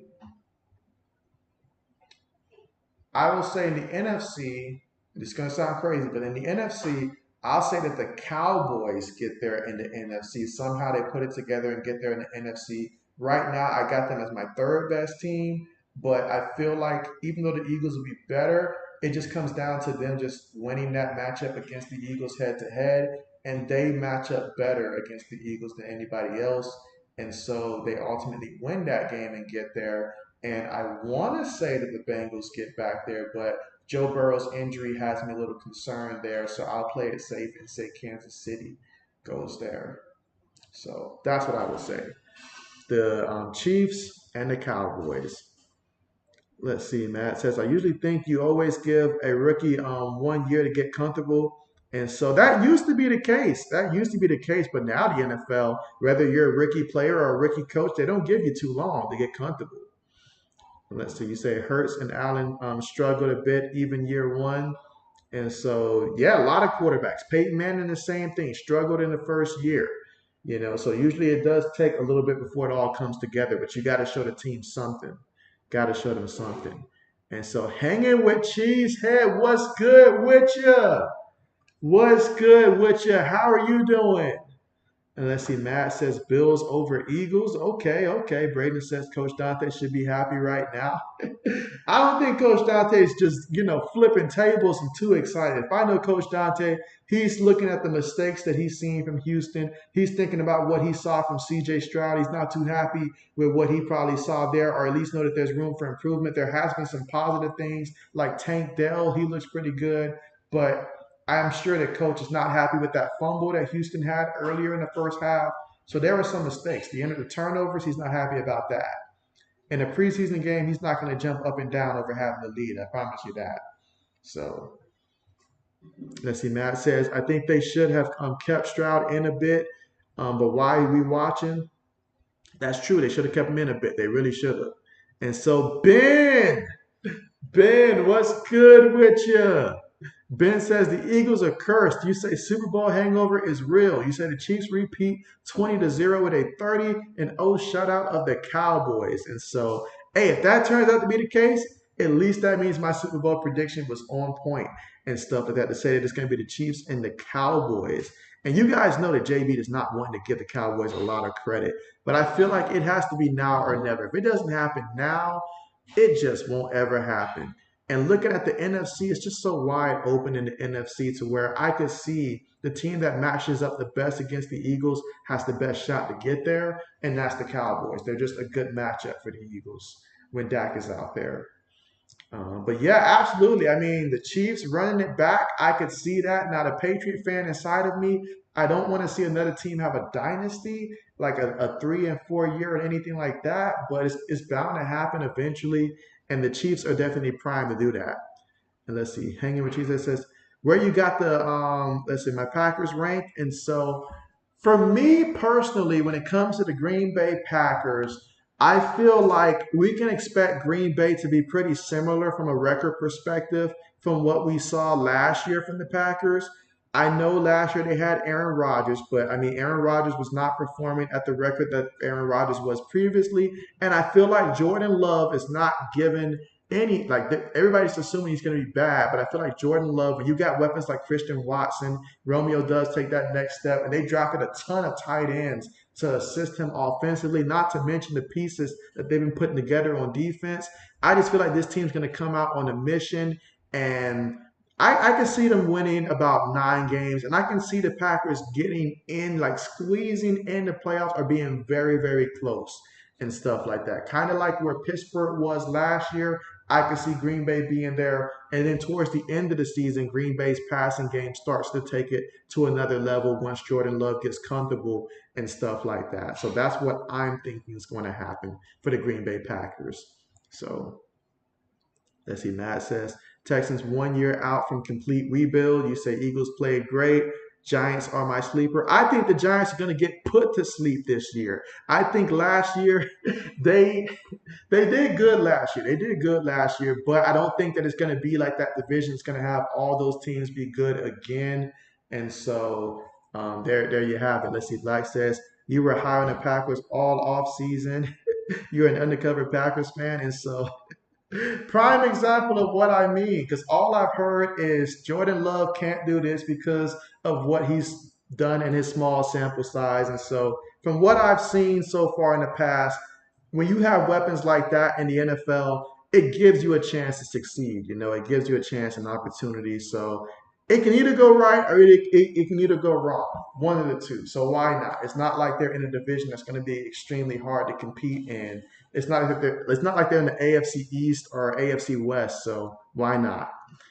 Let's see. Ben says there's no logical reason the Eagles should be good, but they are unfortunately cursed, and so they should be good. They should be good. You know, they should be good. But to be fair, I mean, they didn't expect the Eagles to be that good last year. It just happened, and so let's see. Black says none of these teams have a chance because the Falcons are gonna win. You guys heard it here first, but the Falcons are in a very interesting position this upcoming season. We'll see how that division plays out because obviously that division's up for grabs, and so that's going to be a fun division to watch there. You've got the Falcons and all the free agents that they brought in, and plus what they did throughout the draft. Still trying to prove that running backs can get it done by taking one of the top 10 picks. So we'll see how that plays out for them. But I mean, what's holding the Falcons back is Arthur Smith. Arthur Smith is holding Atlanta back. He is holding Kyle Pitts hostage. He's holding Drake London hostage. He's holding every fantasy relevant person hostage. I'm telling you that is what he's doing. He's on a mission to destroy fantasy football, and he is off to a great start for the Atlanta Falcons. That is his goal. When he realized that Cordell Patterson was too effective as a fantasy player, he decided to demote the man to a backup, basically, just to prevent him from going off. I fully believe that's his mindset. He wants to destroy fantasy football any way possible. But seriously, though, Atlanta's got some talent. Now, what Desmond Ritter does, I don't know what he's gonna do. Like I don't know what he's gonna do to be honest with you, or even if he'll even finish the season. But we'll see how things play out. We will see how they play out. Let's see. Hangin says Packers go to the NFC Championship and beat the Cowboys in Dallas. And so, hey, if we get a matchup between the Packers and the Cowboys, then hey, there's a chance that could happen. Who knows?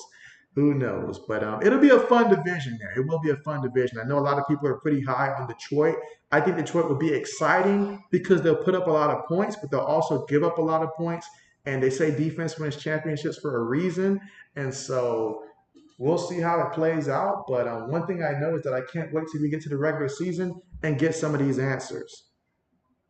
Let's see. Black says that was me. I've been the one telling you that. You haven't been the only one. Now, true, you're probably responsible for about 70 to 80% of that, but you weren't the only one. Let's see. Matt says that Watson was the year. Don't know. Let's say DK Metcalf or this year's Mingo. He's great and overlooked, and so hey, Mingo has potential. He has potential, and he's in the perfect spot. He's in a situation there in Carolina where they can use a guy like him to step up. I'm always pretty high on any receiver that comes from Ole Miss that comes with great size and stuff like that that's showing the productivity. And so Mingo could be the next in the line of guys who have come from Ole Miss and have just flat out performed in the NFL. Let's see. O says it's time to put Cunningham in. Need a quarterback who can take off because of how bad the offensive line is. And so, yeah, I imagine that McSorley's going to be using his legs a lot in this second half. That is what I envision is going to happen because he's going to have to. The offensive line has not even been watchable so far. Let's see. Carmichael says, "Hey JB, I'm back. Welcome back." Let's see. Braden says, "Already saw a Lions fan get a Super Bowl tattoo." You did not, Braden. You did not. No. No, you're making that up. You are making that up. There is no way that any Lions fan who's been a Lions fan for longer than one season would realistically do that. I mean, that's like telling me that somebody emptied their bank account and put all their money to bet that the Lions are going to win the Super Bowl. Don't get me wrong. I like the Lions. They're an exciting team. But you mean to tell me that they're going to get to the Super Bowl, better yet, win one this upcoming season? That's a big ask. We're just trying to get them in the playoffs right now. Like we're just talking playoffs, you know. Like, let's talk playoffs first, for sure. And again, we are still right now currently at the commercial here. Let's see. Braden says, "Nope, I saw it," and so, oh man, let's find that guy after the season is over. Let's find him after the season's over and ask him how did he like that investment. And so. Wow. But I mean, the Lions, they've got to be feeling good about this season, though. They've got to be feeling good about this season. But I could say the same thing about a lot of teams in that division because it's pretty wide open. And that's the case with a lot of teams in the NFC, especially. Like, there's a lot of just wide open cases, whether we're talking this division, whether we're talking the Falcons division. Like, there's a lot of open opportunities. Now, what I want to see, and Carmichael, you might want to cover your ears for this one, but what I want to see is how is Deshaun Watson going to look this upcoming season? That is what I want to see. The man got paid so much. Now, true, he lost a lot of that money in those lawsuits and stuff like that, but my man got paid, so we got to see can he perform and live up to the contract. I'm looking to see what type of version are we going to see from Deshaun Watson. I believe that last year he had a lot of rust to knock off. That's pretty evident there. New situation, so he struggled. Will he continue to struggle? Is what we need to see him. Russell Wilson, can Russ bounce back? If he can't do it with Sean Payton, he can't do it with anybody. All right, but here we go. Kickoff on the way. So we got the Patriots here returning the kickoff all the way to the 30-yard line, sorry, 31-yard line. And so that was Bowden on the return. Let's see. Carmichael says, "JB, I didn't cover my ears," and so, oh man, I tried to prevent that. Tried to prevent that for you. And you say you hope I'm Deshaun still sucks. Oh, I know that's what you want. I know that. Let's see. Matt says the Lions are my number two behind the Eagles, and so that's pretty bold. That is pretty bold. That is pretty bold. As we all know, chemistry is a thing that doesn't necessarily cut like go from season to season. You can have all the talent, but chemistry is very important. So we'll see how long it takes for them to build that chemistry and get back to where they were. Because if they come out struggling and Jared Goff results back to Jared Goff, there's going to be a lot of disappointed and angry people.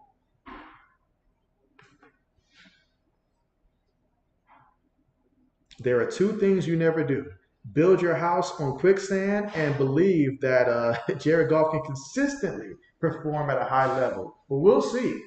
We will see. And so, Phoenix, what's good with you? How are you doing? How are you doing?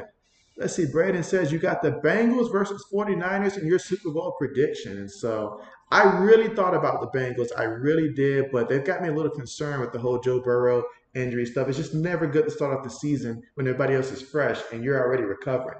But here we go. Zappe throws it short. It is going to be completed, I believe, to Trey Nixon, and that's going to be a pickup of 9 yards on the play. Oh, excellent move. I mean, the linebacker that was on him, I mean, he got beat bad on that. Mr. Carmichael says, do you want my biased Super Bowl match or my non-biased match? Give me both. Give me both, Carmichael. Give me both. Meanwhile, 2nd and 1 for the Patriots. They're lined up in the shotgun. Zappe making adjustments. They snap the ball, give it to the back, and Harris picks up 7 yards on the ground. And that carry right there is more than half the yards the Patriots have acquired all game on the ground, which sounds odd to say because everybody knows the Patriots prefer to run the ball, but they just have not been able to so far today with that offensive line. Phoenix says, what up, JB Nation? Let's see. Braden says, I got the Bengals vs. 49ers. Carmichael says, okay, let's see. Braden says, yeah, I'm concerned about that too. All right, here we go. 1st and 10. Gives it to the back, and he's going to get back to the line of scrimmage there. Again, that was Harris on the carry. So now we've got 2nd down coming up here, 2nd and 10. Ooh, we've got a lineman down for the Patriots here. It looks like Russie, number 66. And he's still lying face down on the ground. Medical staff is around him. Hope that he's okay.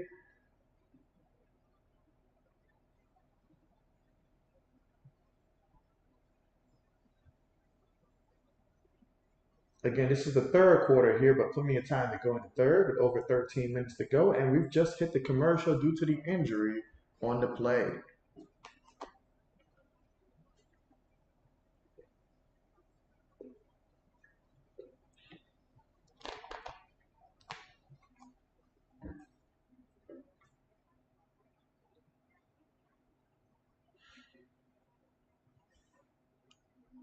And again, so far in this one, Davis Mills, 9 of 12 for 99 yards passing, 1 touchdown, no interception. C.J. Stroud started off the game for Houston, but he was 2 of 4 for 13 yards, and he threw an interception to Jalen Mills. I mean, threw it right to him.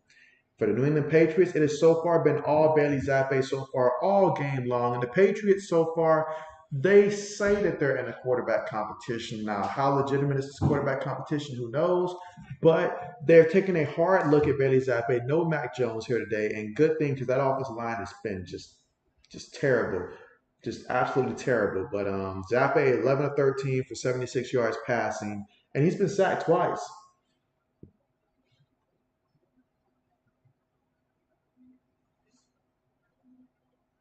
And again, we're currently at the commercial here.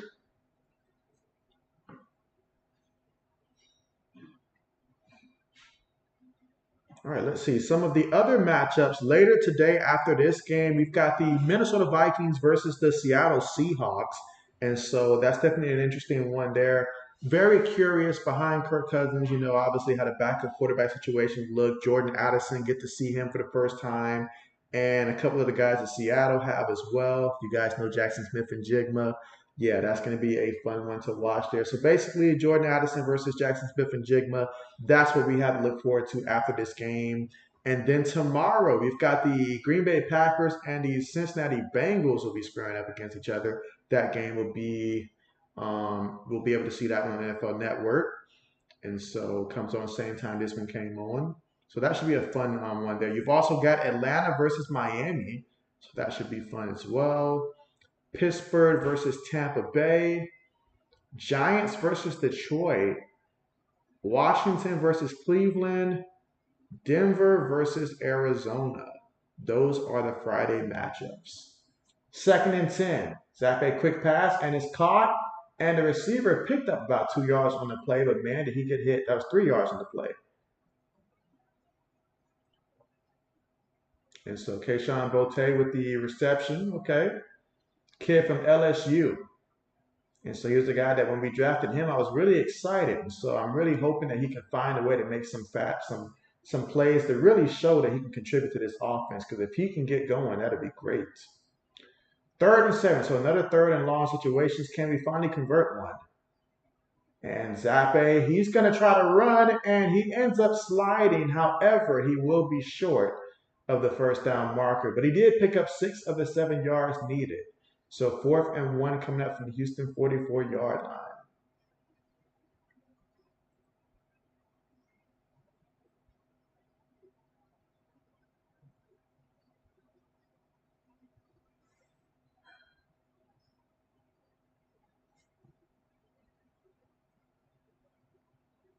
All right, so it looks like the Patriots are lined up to go for it here.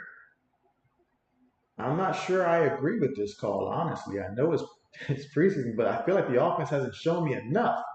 They give it to the back, and yeah, gets back to the line of scrimmage. Yeah.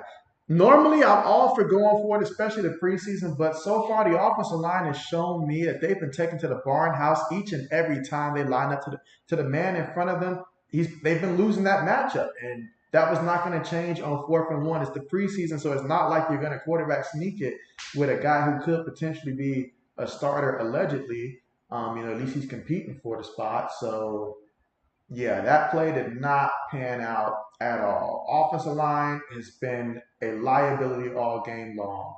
So turnover on downs.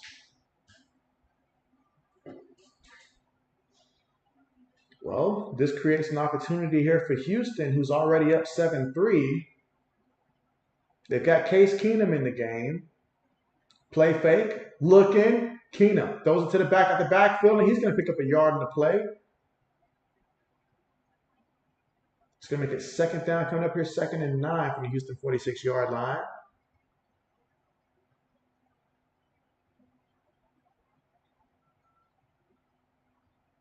That was Dokes with the reception. All right, so 2nd and 9. Again, 3rd quarter, 11 minutes and 25 seconds to go. Quarterback up under center, tight end going in motion, got a tight end and a fullback on the play. Gives it to the back, up the middle, and still moving his legs forward, picks up 3 yards on the play. You like a back that keeps his legs moving, and he turned what should have been a 1-yard pickup into about 3-4 yards just by keeping his legs moving. So 3rd down here.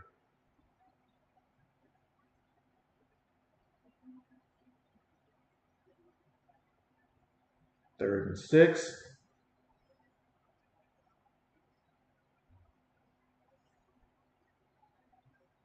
All right, so lined up in the shotgun, 3 receivers, 1 tight end, 1 back. Tight end in motion again, 5 seconds on the play clock. Case Keenum with the ball, throws it, and gets the completion. And my goodness, these quarterbacks here for Houston have been lighting a torch so far in this one. Another 1st down, 19 yards to Wayne. Jarrett Wayne.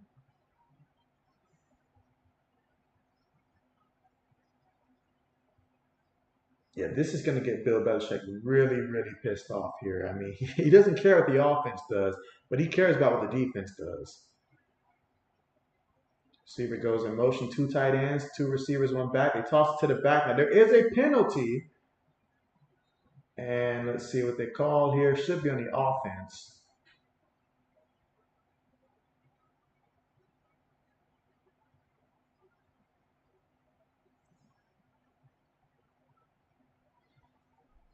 Let's see. Black says Case Keenum is still around. And so, yeah, Case Keenum, yeah, they picked him up in the off season, I believe, if I'm not mistaken.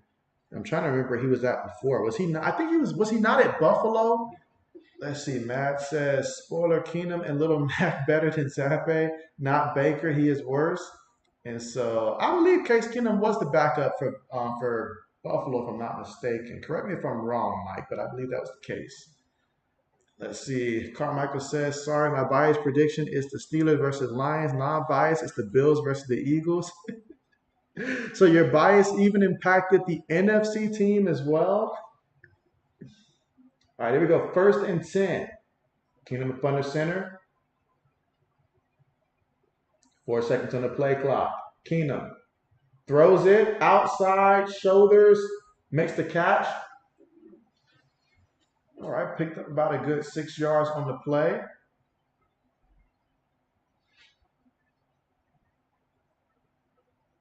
Again, third quarter with 9 minutes and 10 seconds to go.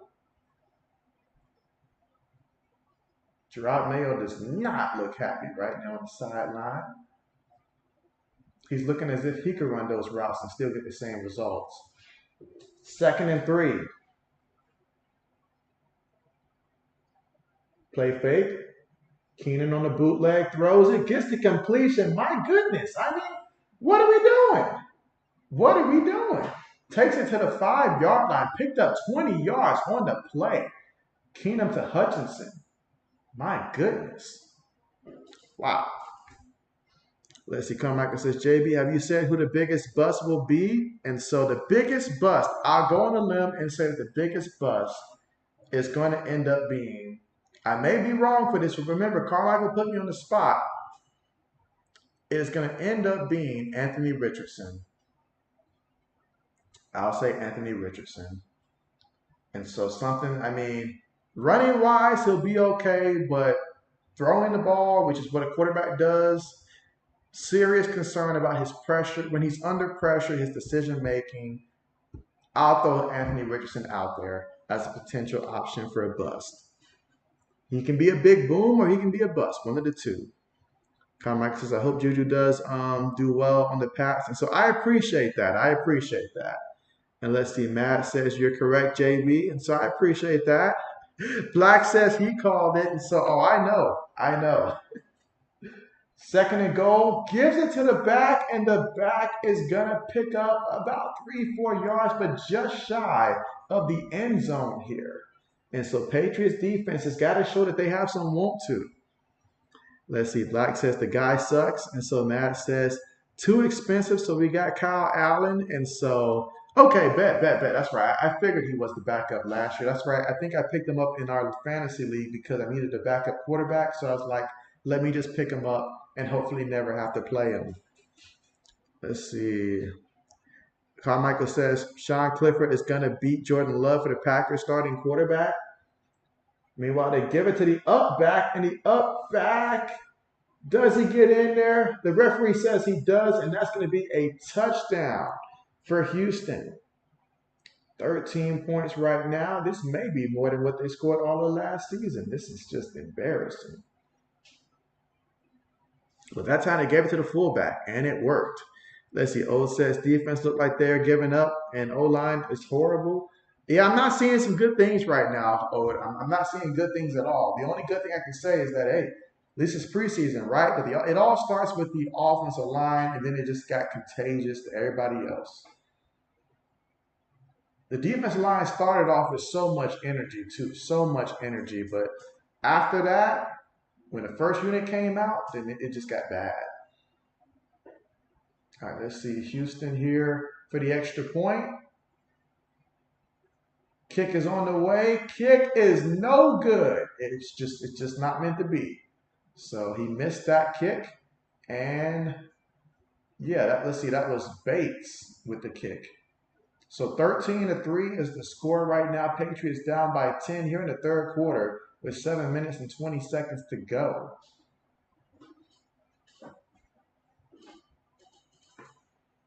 Let's see. Oh, it says Dalton Keene, former Pats, got the touchdown, and so yeah, I wasn't gonna bring that up there at all, but now that you mention it, dang, Houston's rubbing it in. Houston's rubbing it in. As he Carmichael says, this is embarrassing, even for the preseason, losing to the Texans. Hey, it's the preseason. That's all JB can say. So let's not dwell on that. The Houston Texans are a professional football team. Let's see. Carmichael says, I had Dalton Keene as my tight end, 2 in Madden. And so, okay, bet. Needless to say, I have no doubt that you kept him on the bench and did not utilize him at all. I am looking forward to seeing how Darnell Washington looks for the Pittsburgh Steelers, though, at tight end. I am looking forward to seeing how he looks as a nice compliment to what you guys already got.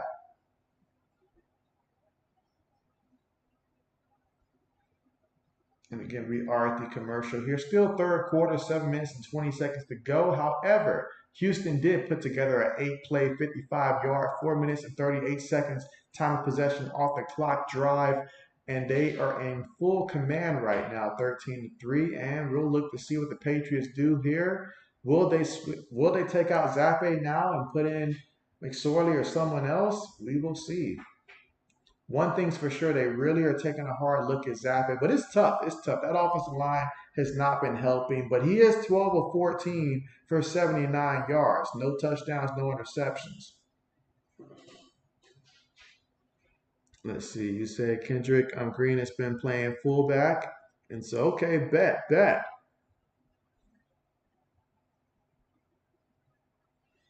7 minutes and 20 seconds left to go here in the third.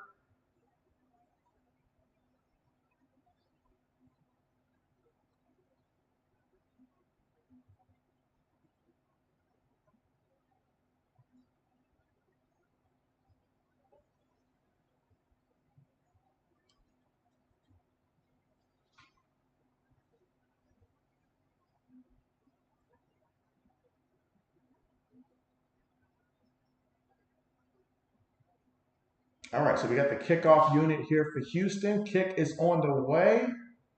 Let's see if we get a return. No return, and the ball goes out of bounds. So the Patriots take over at their own 25-yard line. Matt says it's important to rest Matt. Can't risk it too good. I fully expect him to be out there next preseason game, but you never want to put your starting quarterback out there with a terrible offensive line when you know the offensive line is dealing with a ton of injuries, and that has been the case. Carmichael says, JB, what's NFL? Let's see. Go take you have. And so hot take that I have, an NFL hot take that I have. So Carmichael's put me on the spot here again. Let's see.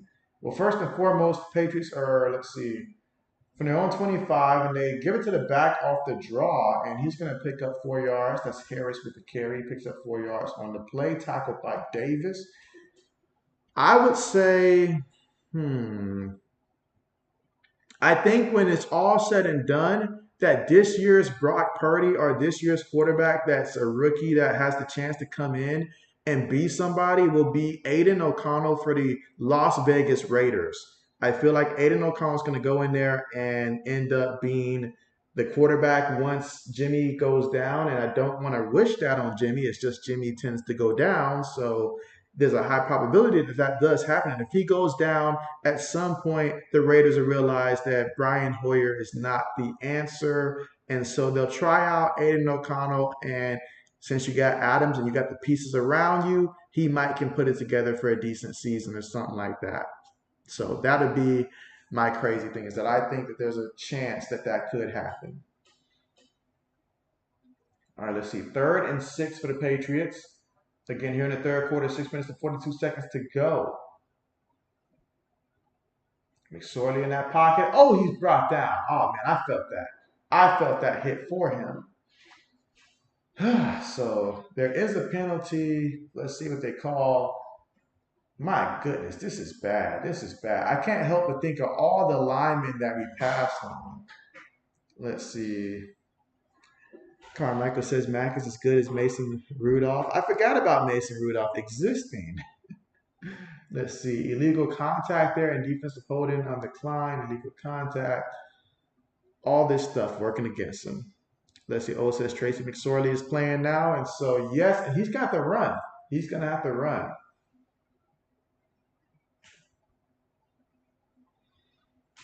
Let's see. O says Mosby, great joke. Let's see. Matt says spoiler, Zappe stinks. Carmichael said, I think Tom Brady retires midseason and plays for the Raiders. I don't think so. Don't they have some type of rule about the ownership and stuff like that? If you have any type of ownership that you can't, I guess, play as well. So unless he wants to forego his stake with the Raiders, which I know he doesn't want to do that. So, yeah, I think he's done.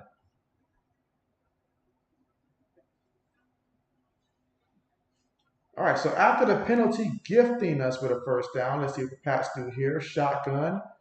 6 minutes and 20 seconds to go here in the third. Takes the snap out of the shotgun and gives it to the back, and the back is met immediately by the D lineman. I mean, everybody knew what was going to happen on that play.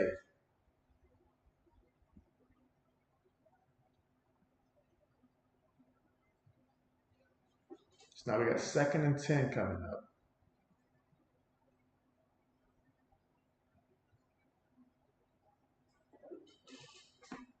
Let's see, Carmack says, nah, it's Tom Brady. He just has to ask Roger Goodell.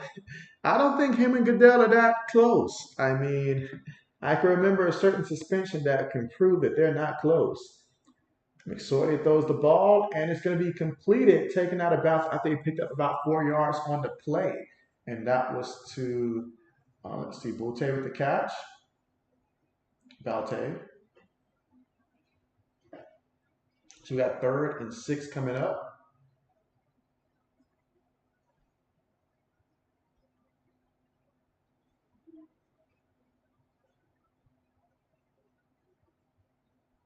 All right, here we go.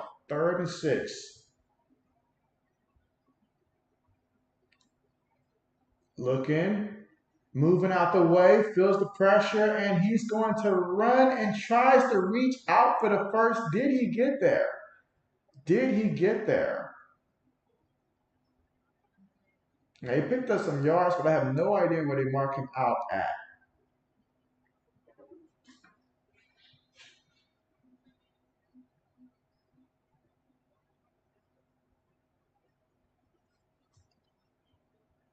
And McSorley did all that he could, honestly, on that play. 4 minutes and 40 seconds left to go here in the 3rd quarter.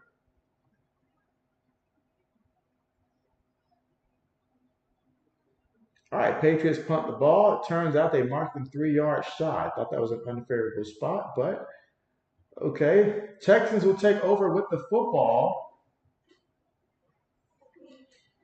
Let's see. Black says Butte is how it's pronounced in college. Dude became straight up.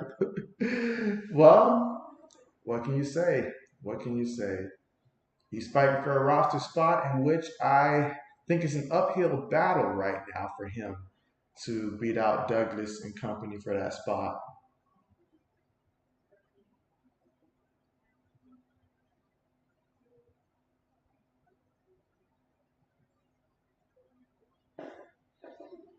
And again, we are currently right now at the commercial here.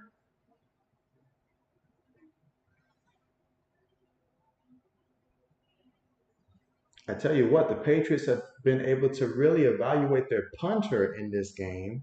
There's no doubt about that.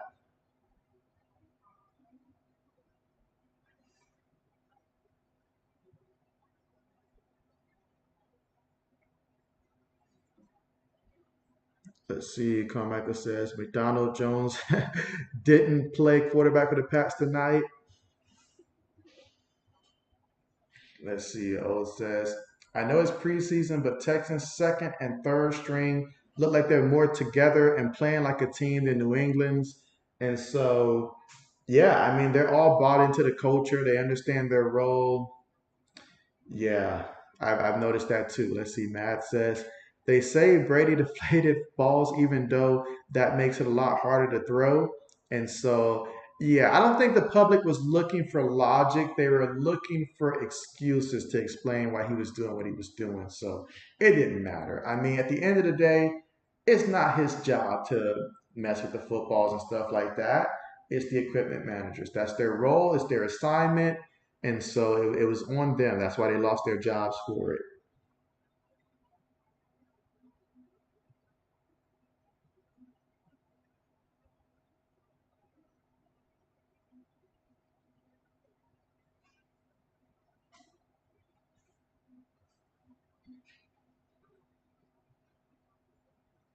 And again, we're at the commercial.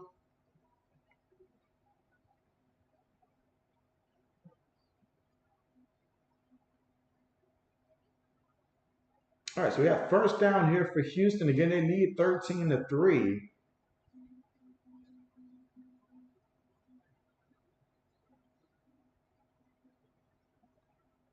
4 minutes and 27 seconds to go here in the 3rd.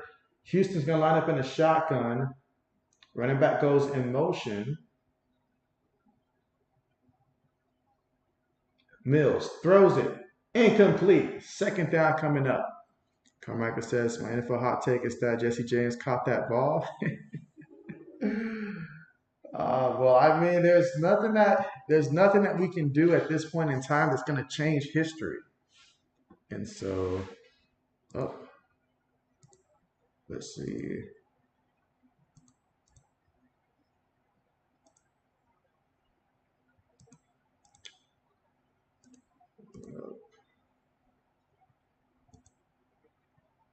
Meanwhile, running back on the carry picks up a couple yards.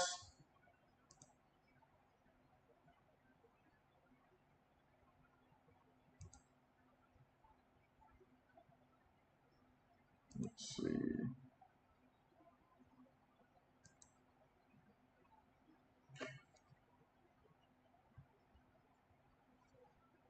All right, let's see. Black says JB said off the record that his hot take is Watson winning the MVP title, and so no. I never even thought of that. I'm just wondering if he would qualify as a comeback player of the year potentially at best. But here we go, 3rd and 7, and Keenum makes the pass, and that's going to be completed. Now, where they mark him at is going to be critical, and it looks like he's going to be just shy of that first down marker.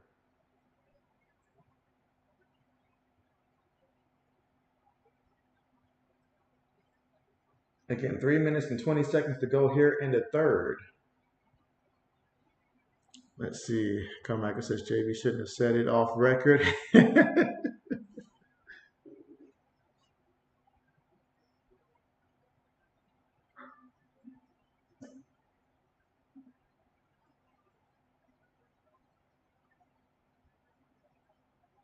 All right, here we go. 4th and 1.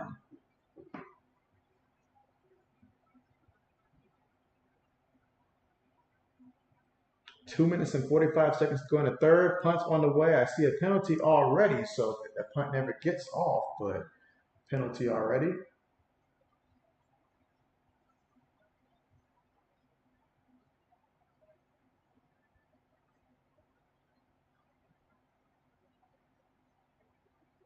Neutral zone infraction on the defense. Wow. Just wow. Let's see. You say you hope Watson wins Nickelodeon Player of the Game after throwing one touchdown and losing 43-14.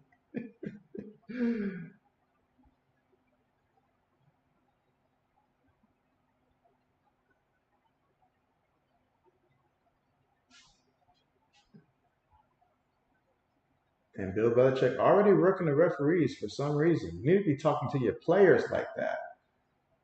Gives it to the back, and the back is going to pick up about 4 yards on the play. We got second down coming up here, 2nd and 6. Let's see, Black says, oh man, that would be an awkward if he had a Nickelodeon game and was given the game award. And so, yes, very much so.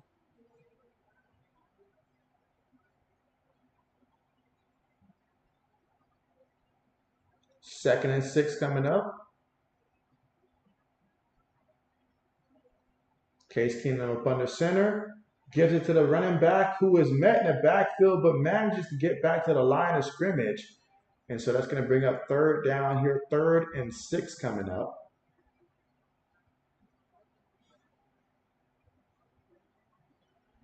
Let's see, Black says they would rather give it to a lineman. I think they would have to. I'm not going to lie. I think that they would have to.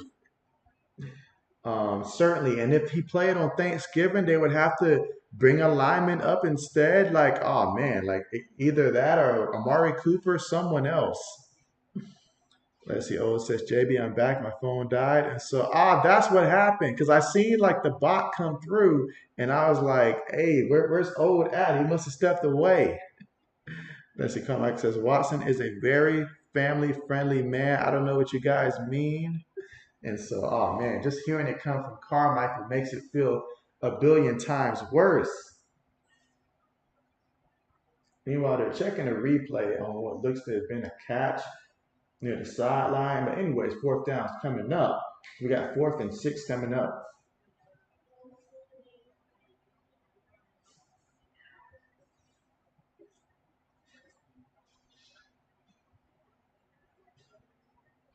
Punts on the way. Let's see if we get a return. Fair catch assembled and caught at their own 12-yard line. Let's see. Matt says, was there any Colts news? You said the owner's a lunatic. And so the last has just been really like the last that I've even heard of Indianapolis all surrounds Jonathan Taylor not being happy. Jonathan Taylor wanting out and then saying that he didn't want out. And so that whole thing's a situation there. But Jonathan Taylor wants to get paid. Carmichael says Watson is going to win MVP. Let's see. Black says, "Oh, where were you? We were rooting for you. Ban him. Do what the NFL couldn't do to Watson. Ouch." Let's see. Carmichael says, "Least valuable player, Deshaun Watson." Let's see. Brandon says, "I can't wait till you play you guys next week." And so, careful what you ask for, Braden. Careful what you ask for. We might actually have to play Mac till halftime or something like that. So careful what you ask for. Let's see. You said, "My bad, my phone died on you." So we understand. And like the bot caught me at the perfect time too, because I wasn't signed in to where I have to be signed in for me to remove it. So I had to sign in. So it was like it caught me at the best time possible for it.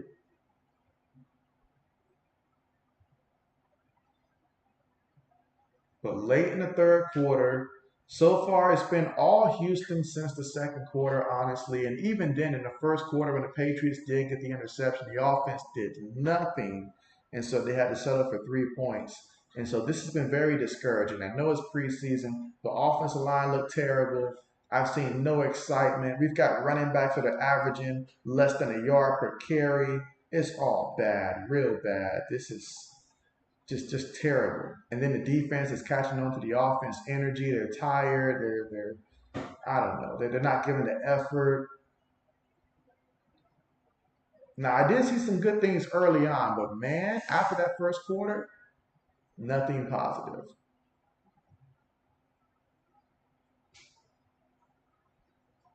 But there's still time to go in this game with the Patriots trailing by 10 points, 13-3, late in the third quarter.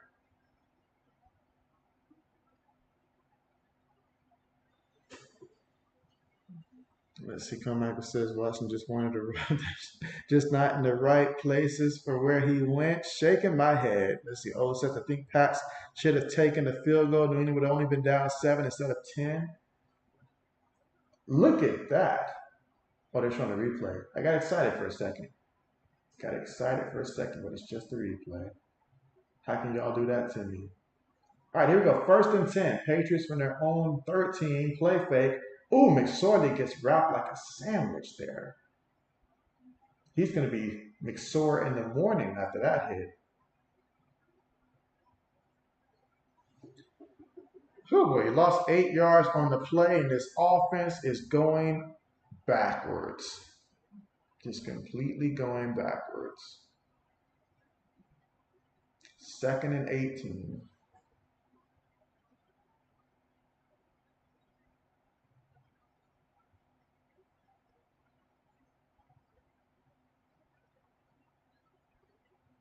Shotgun. Gives it to the back, and oh my goodness, he barely got out of the end zone. Like, what have we been doing? What have we been doing? I mean, look at that. Like, it's not much. I can't blame Taylor on that. Taylor did everything he could to get them out of the end zone. But I can blame that lineman. That lineman just, what is he doing?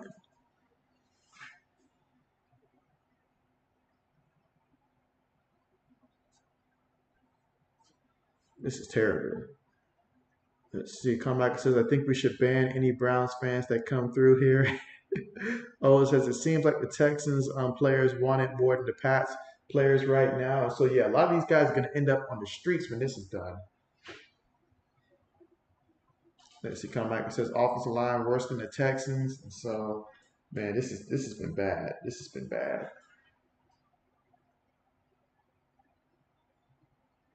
It's like we can't even get a decent look to see who can do what because the offensive line is so bad. Like our quarterbacks can't do anything. And the running backs especially can't. We got 15 carries for 22 yards. 15 carries for 22 yards.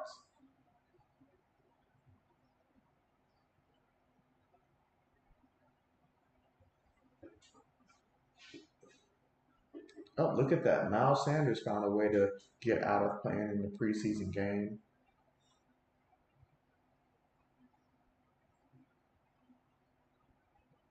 All right, so no Josh Allen, no Stephon Diggs versus the Colts. No surprise there.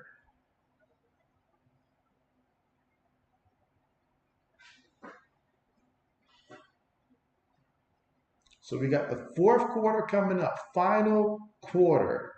This is where guys like Demario Douglas, this is where guys like Cunningham, all those guys, Huntley, all those guys, this is the time to see them go out there and perform for the Patriots, hopefully. And so we've got Merlina here. She says, "How are you doing?" "I am doing well. How about yourself?"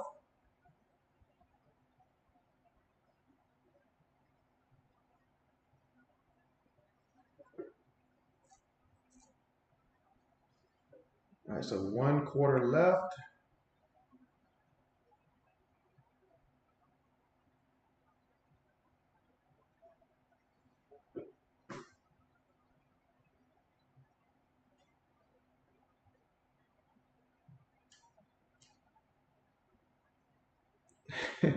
And look at those Patriot fans right now. I think that their expression definitely shows how this game is felt.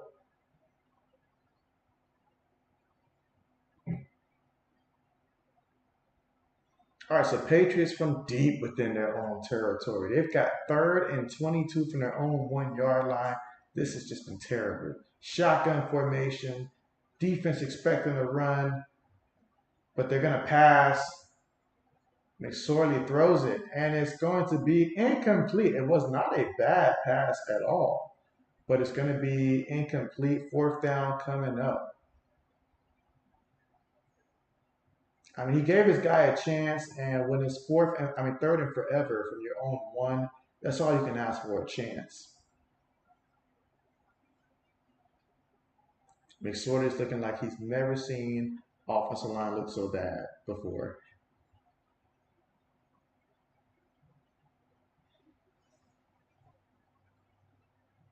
Punts on the way.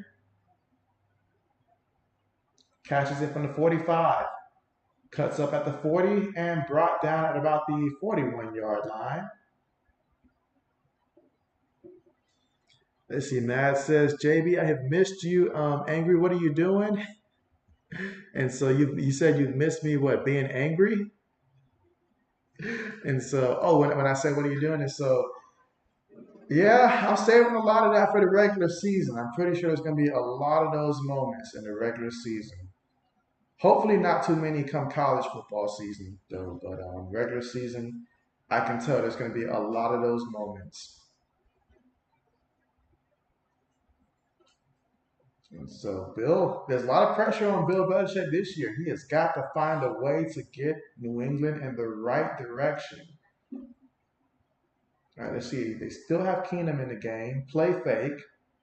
Throws it to the back, who makes the completion, and he's going to pick up about 4 yards on the play. Going to take the ball to the Patriots' 36-yard line. So we got about 14 minutes and 30 seconds left to go in the game.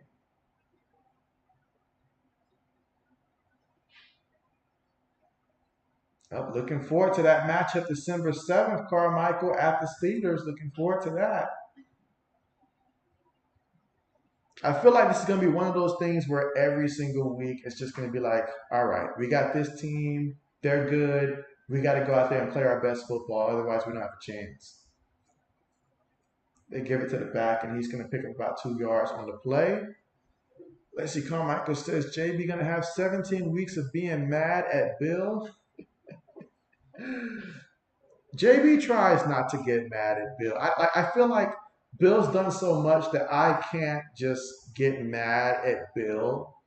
I just can't. Now, I hate some of the things that he do. Don't get me wrong, but at the end of the day, I still prefer to have him rather than not have him. I appreciate everything he's done for the organization.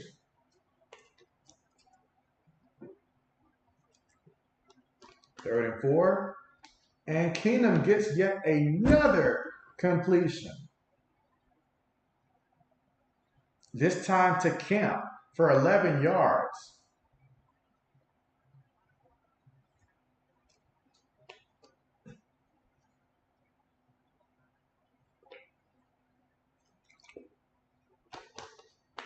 Wow. All right, so we got 1st and 10 right now. The Texans are 22 yards away from the end zone. They toss it to the back, and Dokes off the left side picks up 6 yards on the carry off the left tackle. So we got 2nd now coming up. 2nd and 4. Ball right now at the Patriots 17-yard line. Let's see. Old says, watch Nick Wright talk smack tomorrow, even though it's preseason. You already know. You already know. But he can't say anything about Mac Jones because Mac Jones didn't play. So I know that he's been talking about Zappe is the better quarterback and stuff like that. But he won't be able to say anything because we haven't seen Mac Jones tonight. Play fake. Throws it. Incomplete. Pressure was all in his face. But yeah, you know it's coming. You know that. Let's see, Carmichael says Keenum is killing the Patriots. And so, yeah, right now, Case Keenum is 7 of 11 for 68 yards passing today.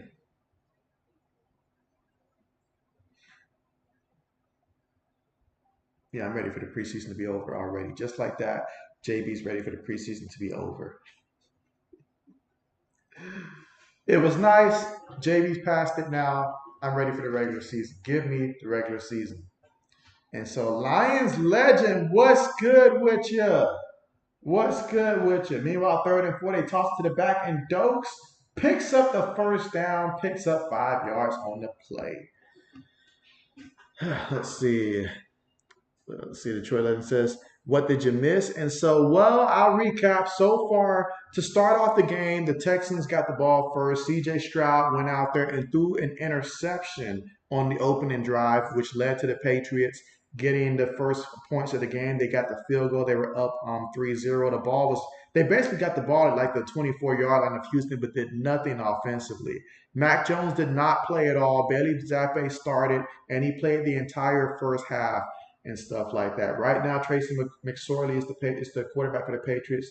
Now, let's see, Bailey Zappe is 12 of 14 for 79 yards.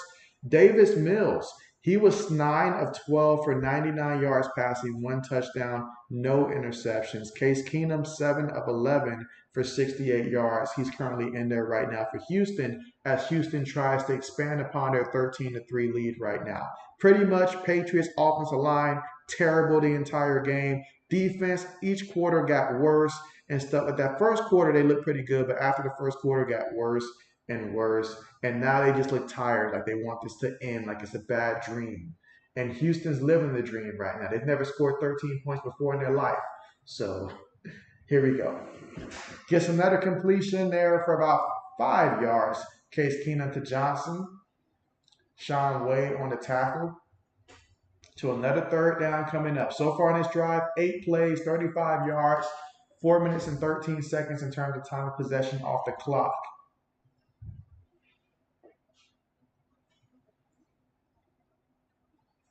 Again, 10 minutes and 14 seconds left to go here in the 4th quarter.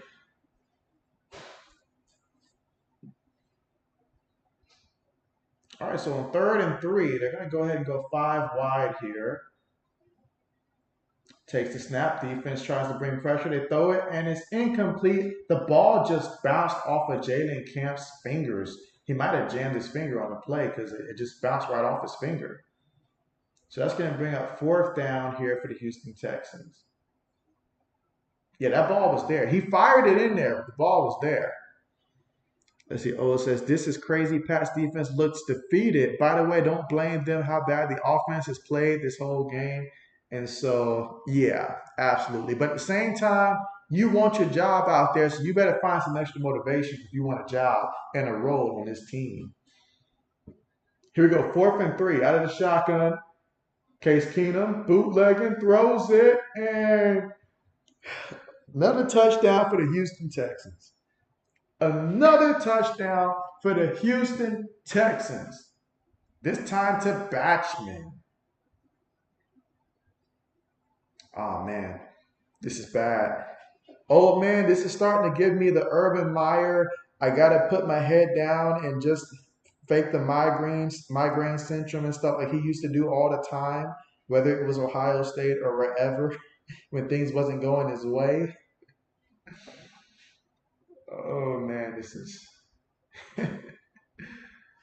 oh man, 20-3 to the Houston Texans. Even if it is preseason, this is not the sign that you want. Extra point on the way, and it is good. So Houston leads 20-3 right now. Here in the fourth quarter with 9 minutes and 52 seconds left to go, and we're going to hit the commercial. And when we come back, hopefully McSorley and the Patriots offense can find themselves or discover themselves or reinvent themselves or just something to get me something positive to look at because this has been bad. Again, Case Keenum now 9 of 14 for 79 yards passing, one touchdown, no interceptions today. So both Davis Mills and Case Keenum have came out. They look like veterans. They made it look easy. Only CJ Stroud struggled, but even with that, it was a very, very short sample size. Just 4 passing attempts. Let's see, Black says, geez. Yeah, this is bad. This is bad, guys. This is bad. I'm ready for the preseason to be over, y'all. Bring me the regular season. Meanwhile, for the Patriots, Bailey Zappe, 12 of 14 for 79 yards passing, no touchdowns, no interceptions, sacked twice today. Tracy McSorley, 1 of 3 for just 4 yards passing, and he's been sacked once for 8, lost 8 yards on the sack. Rushing wise for the Patriots, Kevin Harris is the leading rusher. He's got 8 carries for 10 yards. Bailey Zappe's got 1 carry for 6 yards. Tracy McSorley has 1 carry for 3 yards. Pierre Strong, 2 carries for 3 yards. J.J. Taylor, 3 carries for 0 yards. So as a team collectively, 15 carries for 22 yards. Let's see. Braden says, speaking of Urban Meyer, the Florida Gators documentary comes out in about 2 weeks. And so, yeah, great connection there. Yeah, absolutely. Let's see. As for Houston, as a team, they've got 27 carries for 92 yards on the ground. Mike Boone is their leading rusher. He's got 4 carries for 25 yards. Garrett Dokes, he's got 5 carries for 20 yards.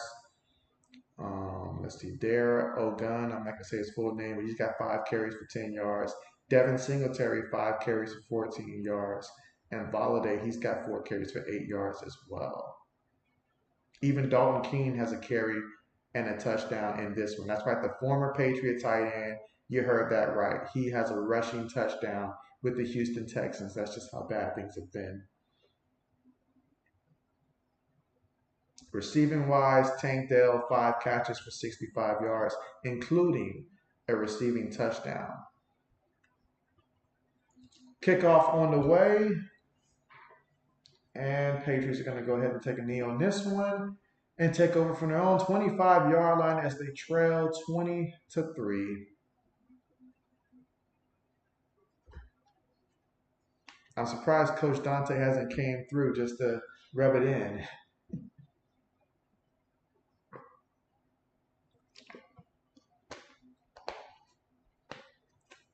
Oh man, the last back we have a back-to-back 1,000 yards rushing. We have to go back to Curtis Martin. I could have sworn it would have been Corey Dillon. All right, they take the snap out of the shotgun and give it to the back, and the back is going to pick up 2 yards on the play. That's Pierre Strong. Let's see. Ola says, yes, it's game. A lot of stuff to work on. Yes, Operation Run That Clock is in full effect now.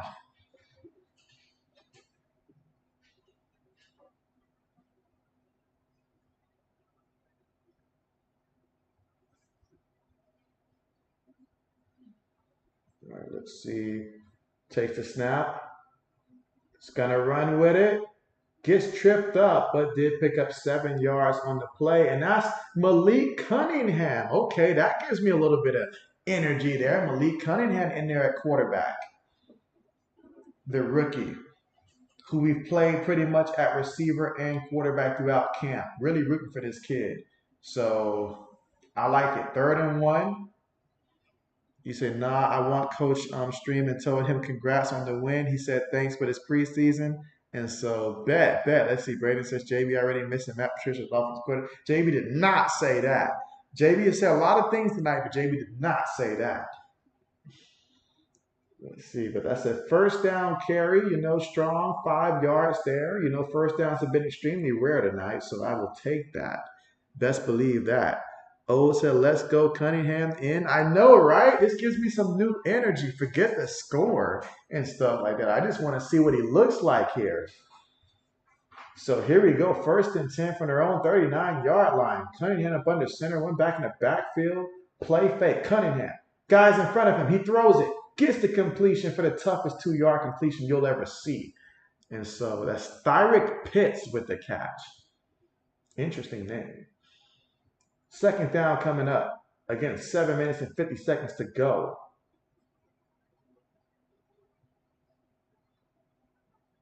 All right, Malik, come out here and show us something. Come out here and beat out McSorley for the job. I'm rooting for the kid.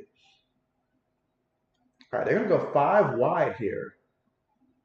Takes the snap, throws it, gets the completion, and a 1st down. Picked up 11 yards on the play, and that is Scotty Washington, the tight end with the catch. He's actually a tight end, or at least listed as a tight end. And let's see, Black says that this is Bill O'Brien at his finest. All right, here we go. 7 minutes and 5 seconds to go here in the 4th.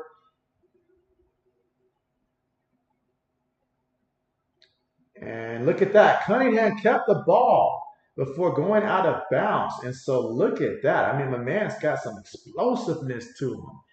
7 yards on the play. We got to find a way to keep this kid on the roster. Got to find a way to keep him on the roster. There's so many things that we can do with him, and we got to get creative here. We got to come up with new ways. Because what I saw the first 3 quarters, no fan should have to witness, other than maybe a Hawkeye fan here or there. But no fan should have to witness that. Here we go, 2nd and 3. Out of the shotgun, 3 receivers on the play. Takes the snap. Cunningham looking. He's going to run, and he's going to get pushed out of bounds. But there is a penalty on the play. This is why we can't have nice things. Because every time we do something, the referee want to take it back. This is why we can't have nice things. Let's see. O says, nah, this isn't Billy Old fault. And so we know that. We know that. Let's see. Brandon says, oh, come on, JB. Oh, shoot. What can I say, Braden? It's like the go-to insult when somebody's roasting you and you only have one comeback. That's my comeback. The Iowa football team offense. Let's see. O says this is on the players and that O-line, especially the O-line. It starts with the O-line. 2nd and 13. Cunningham's going to run. Look at Cunningham move out there. Oh, man, you yanked his helmet off. What in the actual heck was he thinking? You can't just do that. Throw him out the game. Matter of fact, throw him out the league.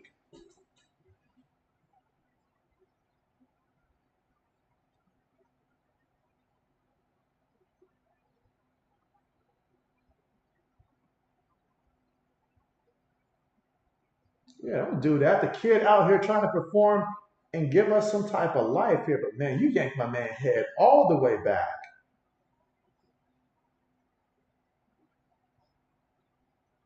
Like, at some point, you got to know, hey, I got to let go at some point. Let's see, Brendan says, it is true, though, and that's what hurts. Oh, shoot. Yeah, this is just JB's defense mechanism, Braden. Like, my team's getting roasted out here, so I had no choice. But 1st and 10, Malik pump fakes, then he throws it and gets the completion here. So Malik providing the only spark so far out here for the Pats. In the final preseason game, I would love to see us take a hard look at Cunningham for like most of the game.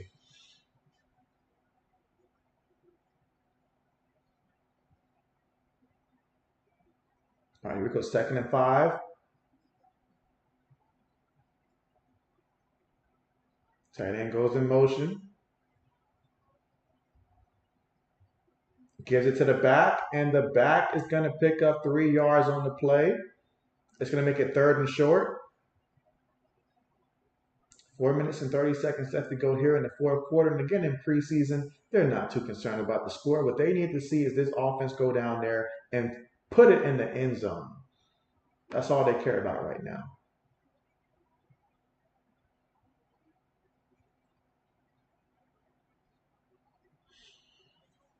Let's see. Braden says, who ripped that helmet off? And so, what was his name? I think his name was Francis. I don't know his first name, but his last name was like Francis. All right, here we go. Cunningham up under center here. 3rd and 2. Play fake. Cunningham on the move. Throws it. And, oh, you got to catch that. You got to catch that, Nixon. There's no excuse for that. The ball went to your hand. You got to catch the ball. Y'all not trying to help JB out here. Y'all got to help me out. I can't make you do it. I can't make you do it. Let's look at this replay here. Cunningham running for his life back there. Throws the ball and puts it on the money, and it bounces off of your hands. Look at it. It's right there. It bounced off your hands, son. You're a receiver. You got to catch that. What are they trying to do? All right, here we go. 4th and 2. Let's get the first. Shotgun. Gives it to the back. And, oh, what a nice hold there. Good job by the back to see that hole. Pierre Strong. Picked up 8 yards on the play. So now we got 1st and 10 from the Houston 13-yard line. So far on the drive, 11 plays, 62 yards. Over 6 minutes in terms of time possession off the clock. Just having a quarterback that can move around when your offensive line is terrible, that helps out so much. So much. We saw Matt Ryan rush for more yards than he ever did in his career last season because the offensive line was so bad he didn't have time to throw it. He said, the heck with that, I got to run it because I can't throw it. And we know Matt can't run it. So here we go, 1st and 10. Quarterback up under center, one back in the backfield. And we've got yet a penalty. Y'all just won't let JB be great, will you? Who's it on? James Ferretz? Let's see. O says he needs to be cut. That was a touchdown. Let's see. Braden says JB loses his mind, and this is only the first Patriots preseason game. And so what are we doing? What are we doing here? 3rd and 7. All right, so they're going to go 5 wide. I say just run it. Just run it, Malik. Just run it. Takes a snap, takes my advice, and he's going to pick up 5 yards on the play. That's right. Get down, protect yourself also. 2nd down coming up.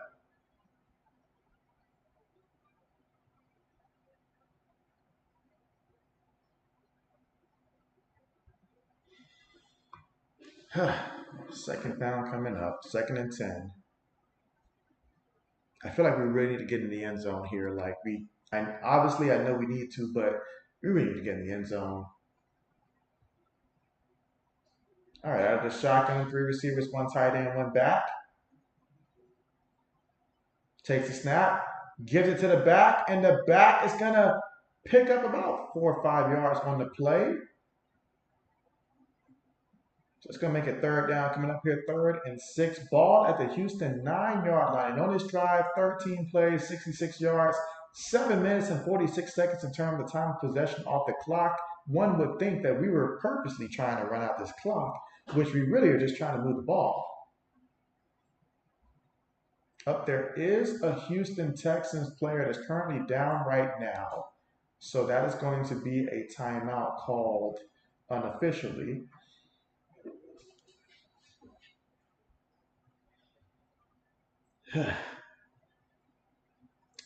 I knew that the reports were that things were bad with the offensive line, but seeing how bad all phases of our offensive line, from the starters to the backups to the backups, like it,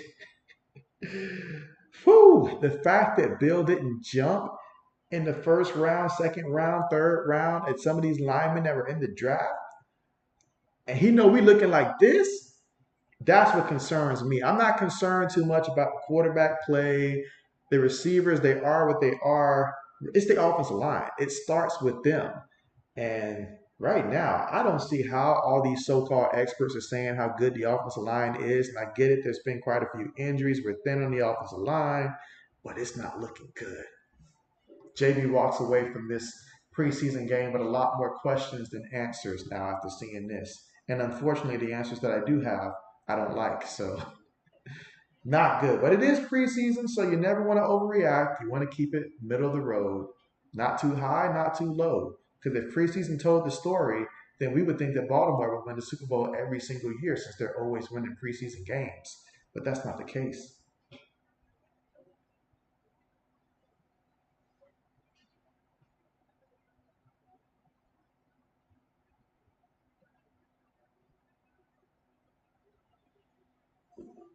Let's see. Matt says just preseason, I guess. So I guess, I guess.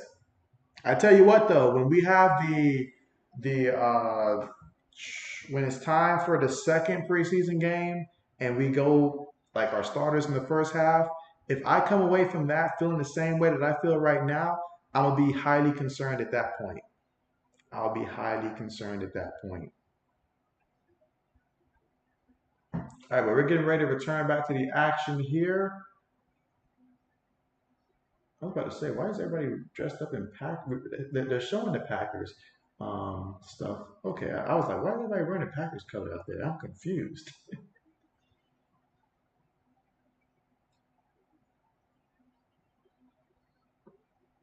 All right, so here we go.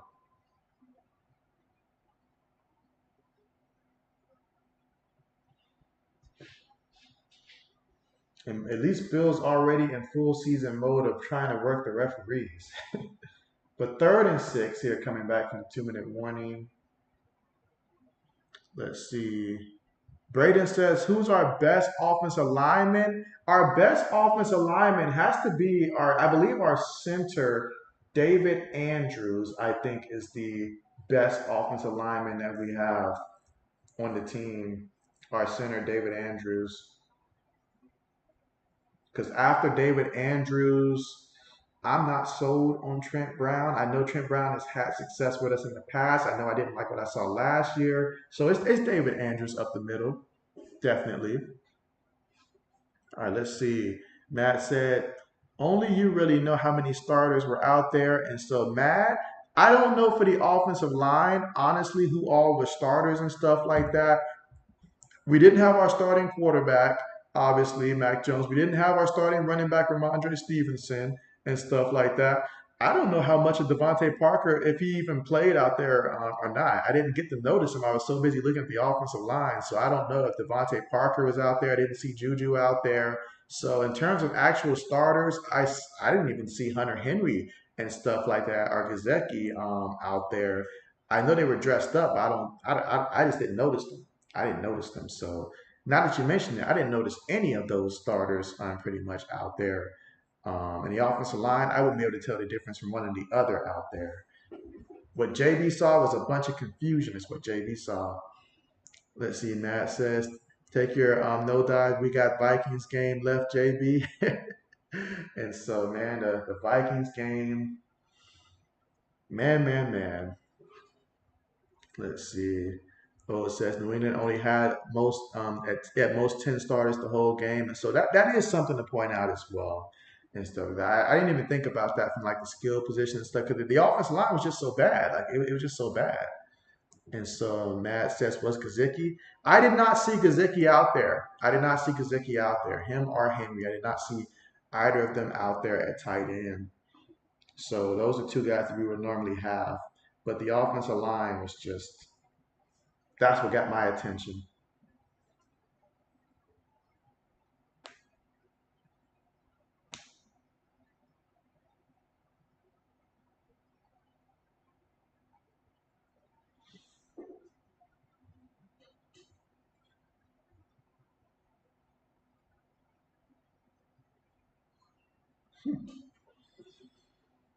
All right, but here late in the fourth with 2 minutes and 21 seconds left to go.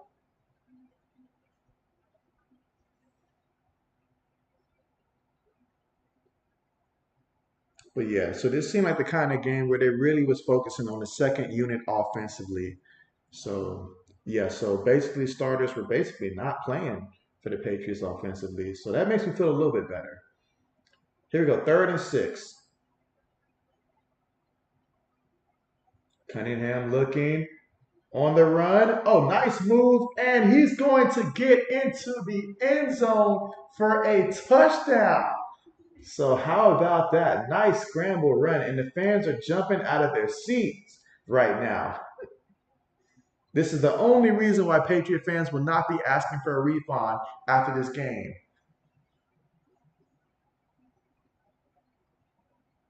Big time play. Will it help us win? No. Will it mean anything at the end of the day? No. But it was just nice to see. Now he made a nice move there. Very nice move.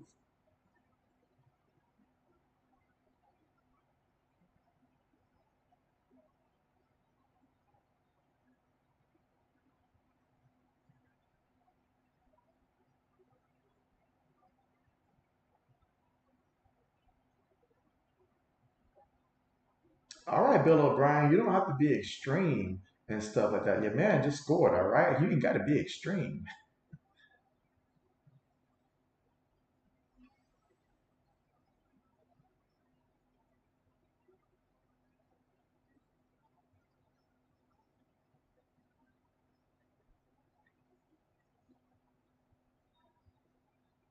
But that was a 14 play drive, 75 yards, 7 minutes and 58 seconds off the clock. Here we go. Snaps the ball, gives it to the back, and the back, yeah, he's not going to get there. But 20-9 right now is the score. Let's see. He said scoring in toilet time. Congrats. He said Matt could have did that. Let's see. Braden says you guys need to keep Malik Cunningham, and so hey, I'm all in favor of keeping him. Let's see. O says I've seen enough. Malik needs to be QB3, and so I've seen it too. I've seen it too because McSorley was a sore eye out there. He provided nothing. All that mobility for nothing. He couldn't even move around. But the minute that we put Malik in there, all of a sudden the offense started clicking. So and so yes, we've definitely seen enough. And Bill's got to make the right decision there. He's got to, because yeah, definitely let McSorley go. Because you can also use Malik as like like a receiver as well. So it makes more sense to keep him anyways. Let's see. Matt says, how good could Malik be? Better than McSorley? Oh, definitely. He can definitely be better than McSorley. No doubt about that. McSorley has maxed out. He's just like McSorley should be on his way to, I don't know, XFL, USFL. He should be on his way to one of those squads, honestly. We've seen him hop here. We've seen him hop there. We've seen him hop everywhere. It didn't work in Baltimore. It's not working here. It's just not going to work at all. He can go run to Green Bay if he wants to. I don't care if he goes and tries to sneak into the Iowa football field. I don't care. McSorley is done and stuff like that. I've seen enough. It's a wrap in my mind. I mean, Cunningham, there's so much you can do. Line him up out there at receiver, so he doesn't have to be a threat to your quarterback one. If you need plays on short yardage, you can put him out there. There's so many ways that you can use him and actually get real value from him. And you see for yourself the elusiveness that he has. So definitely, he's got some real potential to him. Some real potential to him. So I like that. Let's see. Black says QB1 probably. Let's see. Matt says looking up. Who is he? Let's see. Braden says don't disrespect the legend, Tracy McSorley. And so Cunningham from UFL. I mean, he can throw, he can run.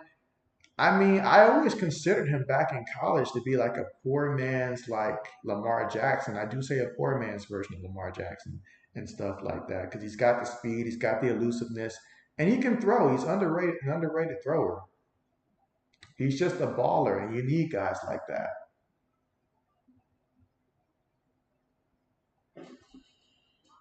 Let's see. Matt says 1-5 regular season. He is Peterman. Let's see. Braden says N'Keal Harry signed with the Vikings. Yeah, we were talking about that earlier. N'Keal Harry signing with the Minnesota Vikings, and so good for the Vikings, I guess. More so good for the guys who have to go against the Vikings. Imagine that. You're a Vikings fan. Justin Jefferson goes down. They insert N'Keal Harry in there into the lineup. Imagine that scenario. Yeah. Let's see. Matt says the great Harry. All right, there's a minute and 54 seconds left to go. Case Keenum's going out in the victory formation to take a knee. Bill Belichick's making no indication that he will try to extend this game any further than he needed to.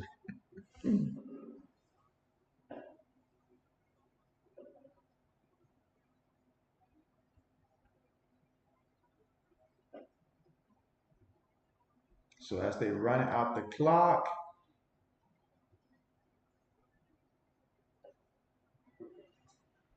let's see. Matt Chatter says Sean Clifford. He said Alex McGo, and so hey, Alex McGo. Hey, he's shown some stuff. I like what I've seen from him, obviously, but I'm excited for him. I am.